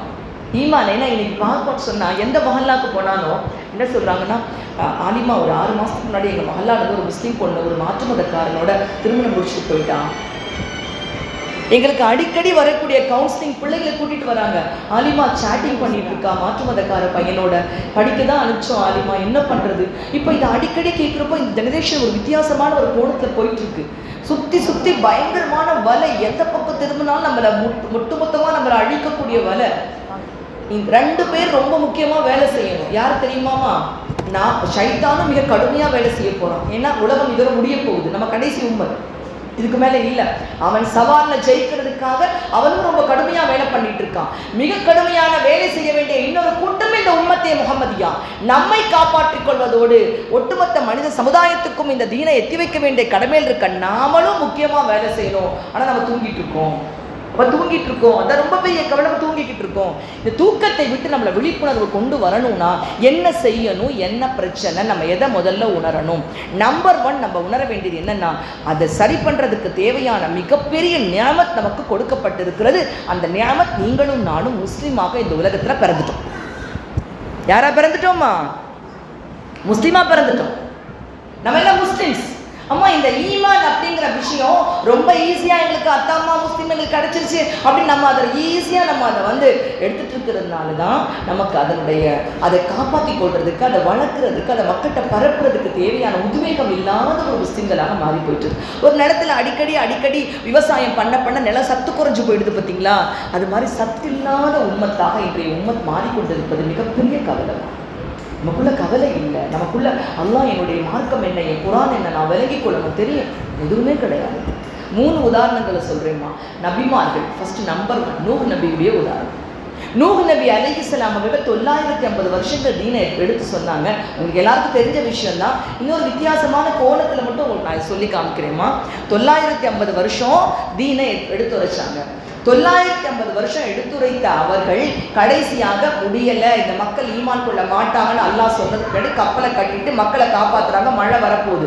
யாரை காப்பாற்றினாங்கன்னா, அவர்கள் காப்பாற்றிய பறவைகள் தான் எஞ்சி இருக்கும் பறவைகள், அவர்கள் காப்பாற்றிய விலங்குகள் தான் இன்றைக்கு எஞ்சி இருக்கும் விலங்குகள். பறவைகள், விலங்குகள் எல்லாத்தையும் ஜோடி ஜோடியா ஏற்ற சொன்னா எல்லாத்தையும் ஏற்றுனாங்க. அத்தனையும் காப்பாற்றக்கூடிய பொறுப்பு அல்லாஹ் அவங்களுக்கு கொடுத்தான். 80 பேர் ஈமான் கொண்டவர்களை ஏற்றிட்டாங்க. இவ்வளவு பேரையும் காப்பாற்றி விட்டு கப்பலுக்குள்ள நிற்கிறாங்க. தண்ணி மேலே ஏறுது, வானம் கொட்டுது, மழை கொட்டுது, பூமி கொப்பளிக்குது, தண்ணி மேலே ஏறுது, கப்பல் மிதக்க ஆரம்பிக்கக்கூடிய ஸ்டேஜ். அப்போ முன்னாடி பார்க்குறாங்கம்மா, அவங்களுடைய மகன் தண்ணிக்குள்ளே தத்தளிச்சுட்டு இருக்காங்க. இப்படி இருக்கும் பெற்ற தகப்பனுக்கு, ஒரு தந்தைக்கு இப்படி இருக்கும், துடிக்குதுமா. அந்த பாசமுள்ள மனசு துடிக்குது. நபியாக இருந்தாலும் அவர்களுக்குள் மனித இதயம் இருக்கா இல்லையா? துடிக்கிறாங்கம்மா. அந்த நபி துடிக்கிறாங்க. என்ன சொல்றாங்க? யாபுனை இறக்கம் மகனா, யாபுனைய என் அன்பு மகனே. அந்த வார்த்தையை குரான் பதிவு பண்ணுது தாயே. யாபுனையே என் அன்பு மகனே, இர்க்கம் மகனா, இர்கப் ஏறிக்கொள் மகனா எங்களோடு. ஏன்னா நீ நினைக்கிற மாதிரி இது சாதாரண மழை இல்லை, இது சாதாரண வெள்ளம் இல்லை. நிச்சயமாக இது பயங்கரமான அல்லாஹ்வுடைய கோபத்தால் உருவாகக்கூடிய வெள்ளம். இது அழிக்காம விடாது. நீ ஏறிக்கோத்தா அது துடிப்பது. யாபுனை இறக்கம் மகனாங்கிற வார்த்தையை கேட்குறப்பெல்லாம் மனசு கலங்காமல் இருக்காது. நூஹ் நபியுடைய அழுகை அப்படியே பதிவு செய்யப்பட்டிருக்குதுமா. அந்த நேரம் எப்படி துடிச்சிருப்பாங்க, கண் முன்னாடி அப்படியே வெள்ளத்தை தத்தளிக்கிறாரு மகனே ஏறிக்கோ. ஆனால் அந்த மகனுக்கு ஈமானுடைய நசீப் அல்லாஹ் கொடுக்கல. அந்த மகன் சொல்றான், நான் ஏற மாட்டேன் அத்தா, நான் மலைகள் மீது ஏறிக்கொள்வேன், மரத்தின் மீது சாவி நான் ஏறிக்கொள்வேன், நான் என்னை பாதுகாத்துக் கொள்வேன், நான் ஈமானும் கொள்ள மாட்டேன், உங்களோட கப்பல்ல ஏறவும் மாட்டேன். பெத்த புள்ள துடிக்கிறாங்க. கொடுக்க முடியல, அந்த ஈமானை கொடுக்க முடியல. கண் முன்னால் நூஹ் நபி அலைஹிஸ்ஸலாம் அவர்களுடைய மகன் வஃபாத் ஆகிறார், தண்ணிக்குள்ள மூடி வஃபாத் ஆகிறார். பெற்ற தந்தையுடைய மனம் துடிக்குது. அல்லாஹ் கிட்ட துஆ செய்றாங்க, யா அல்லாஹ், இந்த உலகத்து தண்ணீரை விட்டு என் மகனை காப்பாற்ற முடியவில்லையா அல்லாஹ், மறுமையின் நெருப்பை விட்டாவது என் பிள்ளையை காப்பாற்றி விடியா அல்லாஹ். உன் குடும்பத்தை நான் 950 வருஷம் தீன் பணி செஞ்சிருக்கேன் ரப்பு, நீ சொன்ன பணிதான் நான் பண்றேன், நீ என் குடும்பத்தை காப்பாற்றுறேன் வாக்குறுதி கொடுத்தாயே யா அல்லாஹ், என் பிள்ளையை காப்பாற்றி விடு ரஹ்மானே அப்படின்னு தந்தை கேட்குறாங்க துஆ. அன்பு சகோதரிகளே, அல்லாஹ்விடமிருந்து வந்த பதில் என்ன தெரியுமா? நூஹே, இன்னொரு முறை இந்த வார்த்தையை கேட்டால் உங்கள் நபித்துவத்தை பறித்து விடுவேன். அவர் உன் குடும்பம் அல்ல, அவர் ஈமான் கொள்ளாதவர், அவர் உன் குடும்பம் அல்ல. அல்லாஹ் சொன்னானே அன்பு கண்மணிகளே, அவங்க பிள்ளைக்கு அவங்க கொடுக்க துடிச்ச அந்த ஈமானை அவங்களால கொடுக்க முடியல. நீங்களும் நானும் ஈமான் கொண்ட முஸ்லிமா பிறந்திருக்கோம். நம்மகிட்ட காசு பணம் இல்லாம இருக்கலாம், நம்மகிட்ட நிறைய செல்வாக்கு பதவிகள் இருக்கலாம், இல்லாம இருக்கலாம், எப்படி வேணாலும் இருக்கலாமா. ஆனால் நூஹ் நபி தன்னுடைய மகனுக்கு நூஹ் நபி அலைஹிஸ்ஸலாம் அவர்கள் பறவைகளையும் விலங்குகளையும் காப்பாற்றும் பொறுப்பை ஏற்றுக்கொண்ட, அல்லாஹ்வுடைய கட்டளையை ஏற்ற, அனைத்தையும் காப்பாற்றிய அவர்களால் தன்னுடைய அன்பு மகனை காப்பாற்ற முடியவில்லை, உலகத்திலும் காப்பாற்ற முடியவில்லை, மறுமையிலும் காப்பாற்ற முடியவில்லை. அந்த நசீபா அல்லாஹ் நமக்கு கொடுத்துருக்கான். நமக்கெல்லாம் ஈமான கொடுத்துருக்கானா இல்லையா? லா இலாஹ இல்லல்லாஹு முஹம்மது ரசூலுல்லாஹ் கலிமா சொல்லக்கூடிய முஸ்லிம்களா பிறந்திருக்கோமா இல்லையா? நம்ம எல்லாரும் எவ்வளவு பெரிய பாக்கியம் கண்மணிகளே, எவ்வளவு பெரிய பாக்கியம். அல்ஹம்துலில்லாஹ், அல்லாஹ் அந்த பாக்கியத்தை நமக்கு கொடுத்துருக்கான். இரண்டாவது, நம்முடைய மார்க்க தந்தை யாருன்னு கேட்டா அல்லாஹ் சொல்ல சொல்றா, இப்ராஹிம் நபின்னு சொல்ல சொல்றான். அப்பேற்பட்ட இப்ராஹிம் நபி சாதாரணமானவங்க இல்லாம ஹலீல், அல்லாஹோடு பேசியவர். அல்லாஹ்ட்ட கேட்குறாங்க. ஒன்றும் அவங்க நிறைய பேசிட்டே போகிறான். இன்ஷா அல்லாஹ் வரக்கூடிய பேன்களை நிறைய பார்க்கலாமா, இன்னைக்கு ஜஸ்ட் உங்கள்கிட்ட வந்து அந்த ஒரு சின்ன ஒரு அமானிதத்தை நினைவூட்ட தான் நான் வந்திருக்கேம்மா, நான் ரொம்ப பெரிய விஷயங்களை பேசுறேன். அப்போ இப்ராஹிம் அலைஹிஸ்ஸலாம் அவர்கள் அவர்களுடைய வளர்ப்பு தந்தை, அவங்களுடைய பெற்ற தந்தை தாரிக், வரலாறு சொல்லுதுமா, அவங்க வளர்ப்பு தந்தை ஆசர். அது எப்படி வளர்த்தாங்க தெரியுமா? சாதாரணமாக வளர்க்கல. அந்த வருஷம் பிறக்கிற ஆண் குழந்தையால நம்ரூதுக்கு ஆபத்துக்குன்னு தெரிஞ்சு ஆண் குழந்தைகள் கொலை செய்யப்படக்கூடிய காலகட்டத்தில் அல்லாஹ் தஆலாவுடைய பெரிய அருட்கிருபையாக அந்த நிலவரையில் வைத்து வளர்க்கப்பட்டார்கள். நிலவரையில் வைத்து வளர்க்கப்பட்டாங்க இப்ராஹிம் அலைஹிஸ்ஸலாம். அப்படி வளர்த்த அத்தா அம்மாவை அல்லாஹ்வை நம்ப சொல்லி கலிமா சொல்ல சொல்லி கெஞ்சுறாங்க. அத்தா அம்மா யா அபதி, அந்த வார்த்தை வரும், யா அபதி. அபதின்னு பாசமான அத்தா, பாசமான தந்தையே, நீங்க கலிமா சொல்லிடுங்களே, நீங்க கலிமா சொல்லிடுங்களே அப்படின்னு கெஞ்சுறாங்க. அத்தா என்ன சொல்றாரு? முடியவே முடியாது. அதுக்காக அடி வாங்கினாங்க, உத வாங்கினாங்க, எல்லாம் பண்ணாங்க. அத்தாவே வீட்டை விட்டு விரட்டி விட்டுட்டாங்க, ராஜா கிட்ட பிடிச்சி கொடுத்தாங்க. பெரிய வரலாறுமா, எல்லாம் முடிஞ்சிருச்சு. ஆனால் தந்தையை நினைக்கும் பொழுதெல்லாம் அழுவார். அல்லாஹ் மஃபிர்லி வலிவானி தைய வலிவானி தைய அப்படியே கேட்பாங்க, அழுவாங்கம்மா அல்லாஹ் கிட்ட. அல்லாஹ் அல்லாஹ் என் தந்தையை நீ மன்னிச்சிடியா, அல்லாஹ் என்னை தந்தையை நீ மன்னிச்சிடு ரப்பு அப்படின்னு சொல்லிட்டு அவ்வளோ அழுவாங்களாமா. இப்ராஹிம் அலைஹிஸ்ஸலாம் அவர்கள் அல்லாஹ் சொன்ன பதில் என்ன தெரியுமாமா? தஃப்சீர்ல வருது. ஒரு நாள் இப்ராஹிம் அலைஹிஸ்ஸலாம் தந்தைக்காக மன்னிப்பு கேட்டு அல்லாஹ்விடம் அழுது கொண்டிருக்கிறார். அப்பொழுது ஒரு குரல் வருகிறது, இப்ராஹிமே உம்முடைய காலுக்கு கீழ் பாருங்கள் என்று ஒரு குரல் வருகிறது. திரும்பி பார்த்தார்கள். காலுக்கு கீழ் குருதியில் தோன்ற ரத்தத்தில் தோன்ற ஒரு உள்ள பன்றி ஒன்று இருக்கிறது. ஒரு சத்தம் வருகிறது, இதை பிடித்து நரகை வீசுங்கள் என்ற ஒரு குரல் வருகிறது. தூக்கி வீசப்படுகிறது. புரியாமல் நின்றார்கள் இப்ராஹிம் அலைஹிஸ்ஸலாம் கனவிலே. அப்பொழுது சொல்லப்படுகிறது, இப்ராஹிமே நீங்கள் எந்த தந்தைக்காக துவா செய்தீர்களோ அவரைத்தான் இந்த வடிவத்தில் பார்த்தீர்கள். நரகத்தில் வீசப்பட்ட உள்ள பன்றி உங்களுடைய தந்தை, அதனால் அவருக்காக நீங்கள் இனி துவா செய்யாதீர்கள், ஏற்றுக்கொள்ளப்படாது. அம்மா நம்ம மார்க்க தந்தை இன்னைக்கு ஜூஸா இருக்கலாம், கிறிஸ்டியன்ஸா இருக்கலாம், முஸ்லிம்ஸா இருக்கலாம், 3 பேரும் மறுக்க முடியாத சக்தி இப்ராஹிம் அலைஹிஸ்ஸலாம் அவர்கள். மறுக்க முடியாத சக்தி, அவங்க மறுக்கவே முடியாது, அவங்க மறுக்க மாட்டாங்க. ஜூஸ் ஈசா நபியை மறுக்கலாம், கிறிஸ்டியன்ஸ் நபி ஸல்லல்லாஹு மறுக்கலாம், ஆனா 3 பேரும் மறுக்க முடியாத ஒரு சென்டர் பாயிண்ட் இப்ராஹிம் நபி அலைஹிஸ்ஸலாம் அவங்க. அப்படிப்பட்ட இப்ராஹிம் அலைஹிஸ்ஸலாம் அவர்கள் அல்லாஹ் தன் ஃப்ரெண்டுன்னு சொன்னா, கலீல்னு சொன்னா, எல்லா டெஸ்ட்லையும் பாஸ் பண்ணாங்கன்னு சொன்னா, அப்படி சர்டிஃபிகேட்டா அவங்களுக்கு நிறைய கொடுத்துருக்கான். அப்பேற்பட்ட ரப்புல் இஸ்ஸத் அல்லாஹ் சுப்ஹானஹு வ தஆலா அவங்க கிட்ட அல்லாஹ் அவங்க கெஞ்சி கேட்குறாங்க, எங்க அத்தாவுக்கு காப்பாத்துன்னு. அல்லாஹ் முடியாதுன்னு சொல்லிட்டான், அல்லாஹ் முடியாது, தடுத்துட்டான். அந்த ஈமான் உங்களுக்கு எனக்கு இருக்குதுமா. அம்மா நமக்கு என்ன இருக்கு? அந்த ஈமான் நம்ம கிட்ட பிறப்புல வந்திருக்குமா? நமக்கு நம்ம அதை என்னைக்காவது உணர்றோமா? எனக்கு அல்லாஹ் கொடுத்த பெரிய சக்தி, பெரிய நிஅமத், எனக்கு அல்லாஹ் கொடுத்த பெரிய கிஃப்ட், அருட்கொடை எனக்கு அல்லாஹ் கொடுத்த அந்த ஈமான். லா இலாஹ இல்லல்லாஹு முஹம்மதுர் ரசூலுல்லாஹ் என்று கலிமா சொல்லக்கூடிய ஒரு முஸ்லிமாக நான் இந்த உலகத்துல பிறந்திருக்கேன். இது எனக்கு அல்லாஹ் கொடுத்த பெரிய ஒரு கிருபை. அல்ஹம்துலில்லாஹ், அல்ஹம்துலில்லாஹ். 3வதுமா என் பெருமானார் ஸல்லல்லாஹு அலைஹி வஸல்லம் அவங்க எவ்வளோ பாசமானவங்க நமக்கு எல்லாருக்கும் தெரியும். 6 வயசு ஆகுது. 6 வயசுல அம்மா இறந்து போயிட்டாங்க. அப்துல் முத்தலிப் வளர்க்குறாங்க. கடைசியில் அவங்களும் வஃபாத்துடைய நேரத்தில் யார்கிட்ட ஒப்படைக்கிறதுன்னு தெரியாமல் தவிச்சப்போ அவங்களுடைய சாச்சா அபூ தாலிப் எடுத்து மடிமேல வச்சு வளர்த்தாங்க. மடிமேல வச்சு பாசமாக வச்சு வளர்த்தாங்க. அதில் இருந்து பாசம் தாமா அவங்க, அதில் இருந்து பாசம் காட்டுறாங்க. தன்கிட்ட கிடைக்கிற கொஞ்சம் சாப்பாடாக முதல்ல அவங்க கொடுத்து தான் பிள்ளைகளுக்கு கொடுப்பாங்க, ஒதுங்கி நிற்க விட மாட்டாங்க. அனாதையாக இருந்த அந்த பிள்ளைக்கு ஆதரவு காட்டி கடைசி வரைக்கும் பிரியமா. கடைசியாக மௌத்தா போகக்கூடிய வருஷம் ஷுஹைப் அபூ தாலிப்ல பகிஷ்காரம் பண்ணப்பட்டிருக்காங்க. பகிஷ்காரம் பண்ணப்பட்டு குடும்பத்தோட அங்க படுத்து கிடக்குறாங்க. அந்த கணவாயில ஷுஹைப் அபூ தாலிப்ங்கிற கணவாயில படுத்து கிடக்குறாங்க. அந்த இடத்துல அபூ தாலிப் அவங்க என்ன தெரியுமா செய்வாங்களாம்? எங்கெங்க படுத்திருக்காங்களோ அங்கங்க தட்டி தட்டி எழுப்புவாங்களாம். முகமதே சல்லாஸ் இங்கே வந்து படுங்க, அங்கிருந்து இங்கே வந்து படுங்க. ஏன்னா அவங்க படுத்திருக்கிற இடத்த அடையாளம் வச்சு எங்க எதிரிகள் கொன்றுவாங்களோ, அவங்க கொலவெறியா இருக்காங்களே கொன்றுவாங்களோ, அவங்க விடிய விடிய தூங்காம அங்கேயும் இங்கேயும் மாறி மாறி படுக்க வைப்பாங்களாமா. அப்பேற்பட்ட பாசமான அபூ தாலிப் அவங்க சதராத்துடைய ஹால். நம்ம நபி மறுமையில அவங்க சஜிதா பண்ணி தான் நமக்கு சிபாரிசுக்காக அவங்க வந்து துவா செய்ய போறாங்க அல்லாஹ் கிட்ட. அப்பேற்பட்ட நபி ஸல்லல்லாஹு அலைஹி அவர்கள் ஒட்டுமொத்த உலகத்திற்கும் இந்த தீனுல் இஸ்லாத்தை புதுப்பித்து கொடுத்த அந்த அற்புதமான நபி ஸல்லல்லாஹு அலைஹி அவங்க போய் கேட்குறாங்க, சாச்சா நீங்க களிமா சொல்லுங்க சாச்சா, களிமா சொல்லுங்க சாச்சா. ஏன்னா அவ்வளோ பாசம், அவங்க எப்படியா சொர்க்கத்துக்கு போயிட்டு கவலைப்படுறாங்க. சுத்தி சுத்தி வர்றாங்க, சக்கராத்துடைய படுக்கை சுத்தி சுத்தி வர்றாங்க. கடைசி வரைக்கும் அவங்களுடைய களிமா சொல்ல நானும் வரவே இல்லைம்மா. களிமாச்சு நசீபு அல்லாஹ் கொடுக்கலம்மா. உங்களுக்கும் எனக்கும் அல்லாஹ் கொடுத்த நசீபை அல்லாஹ் அந்த மனிதனுக்கு கொடுக்கல. அந்த நசீப் இல்லை அவங்களுக்கு. கடைசி வரைக்கும் ஈமான் சொல்லவே இல்லைம்மா. தெரியாதாமா?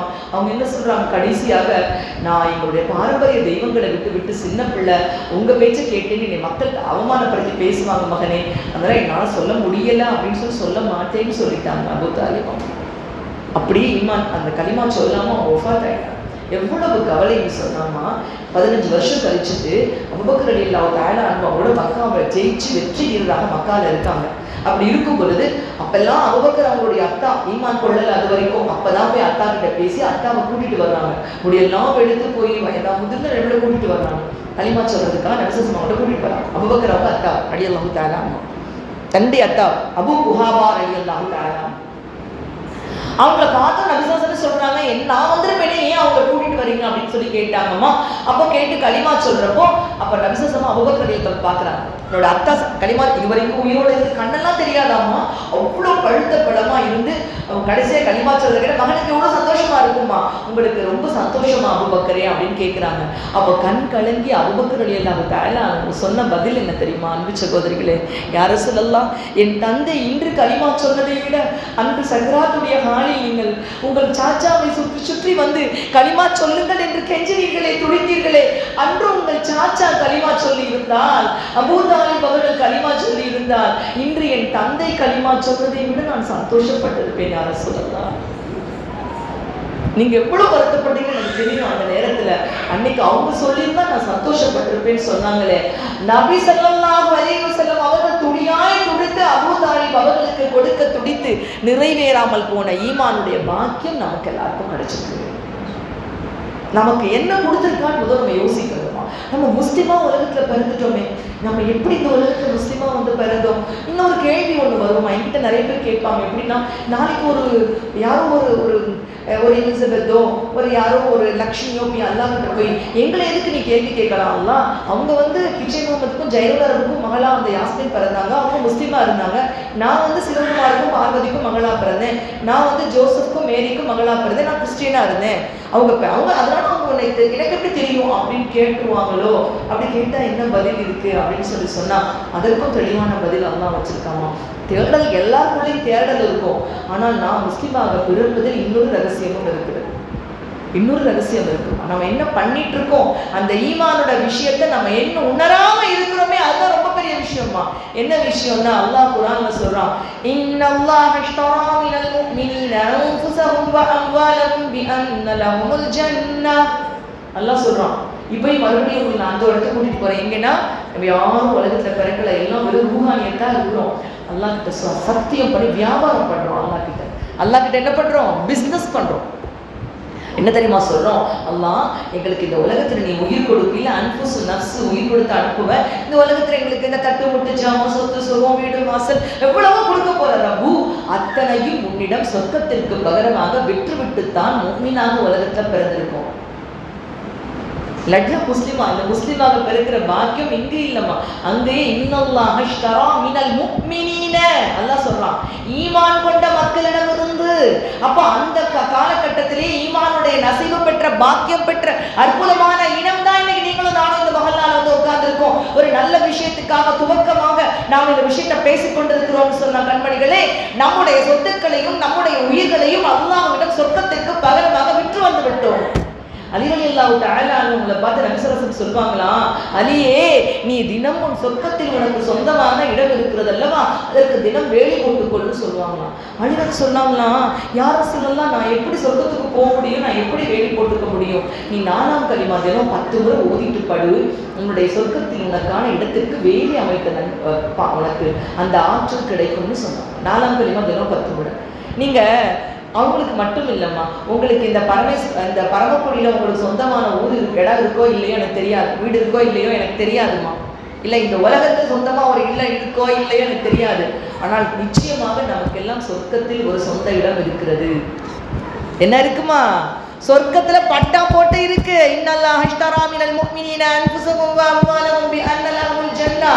நம் சொந்த இடத்தை நாம் தோற்றுவிடாமல் இருப்பதற்காகத்தான் இந்த போராட்டம்.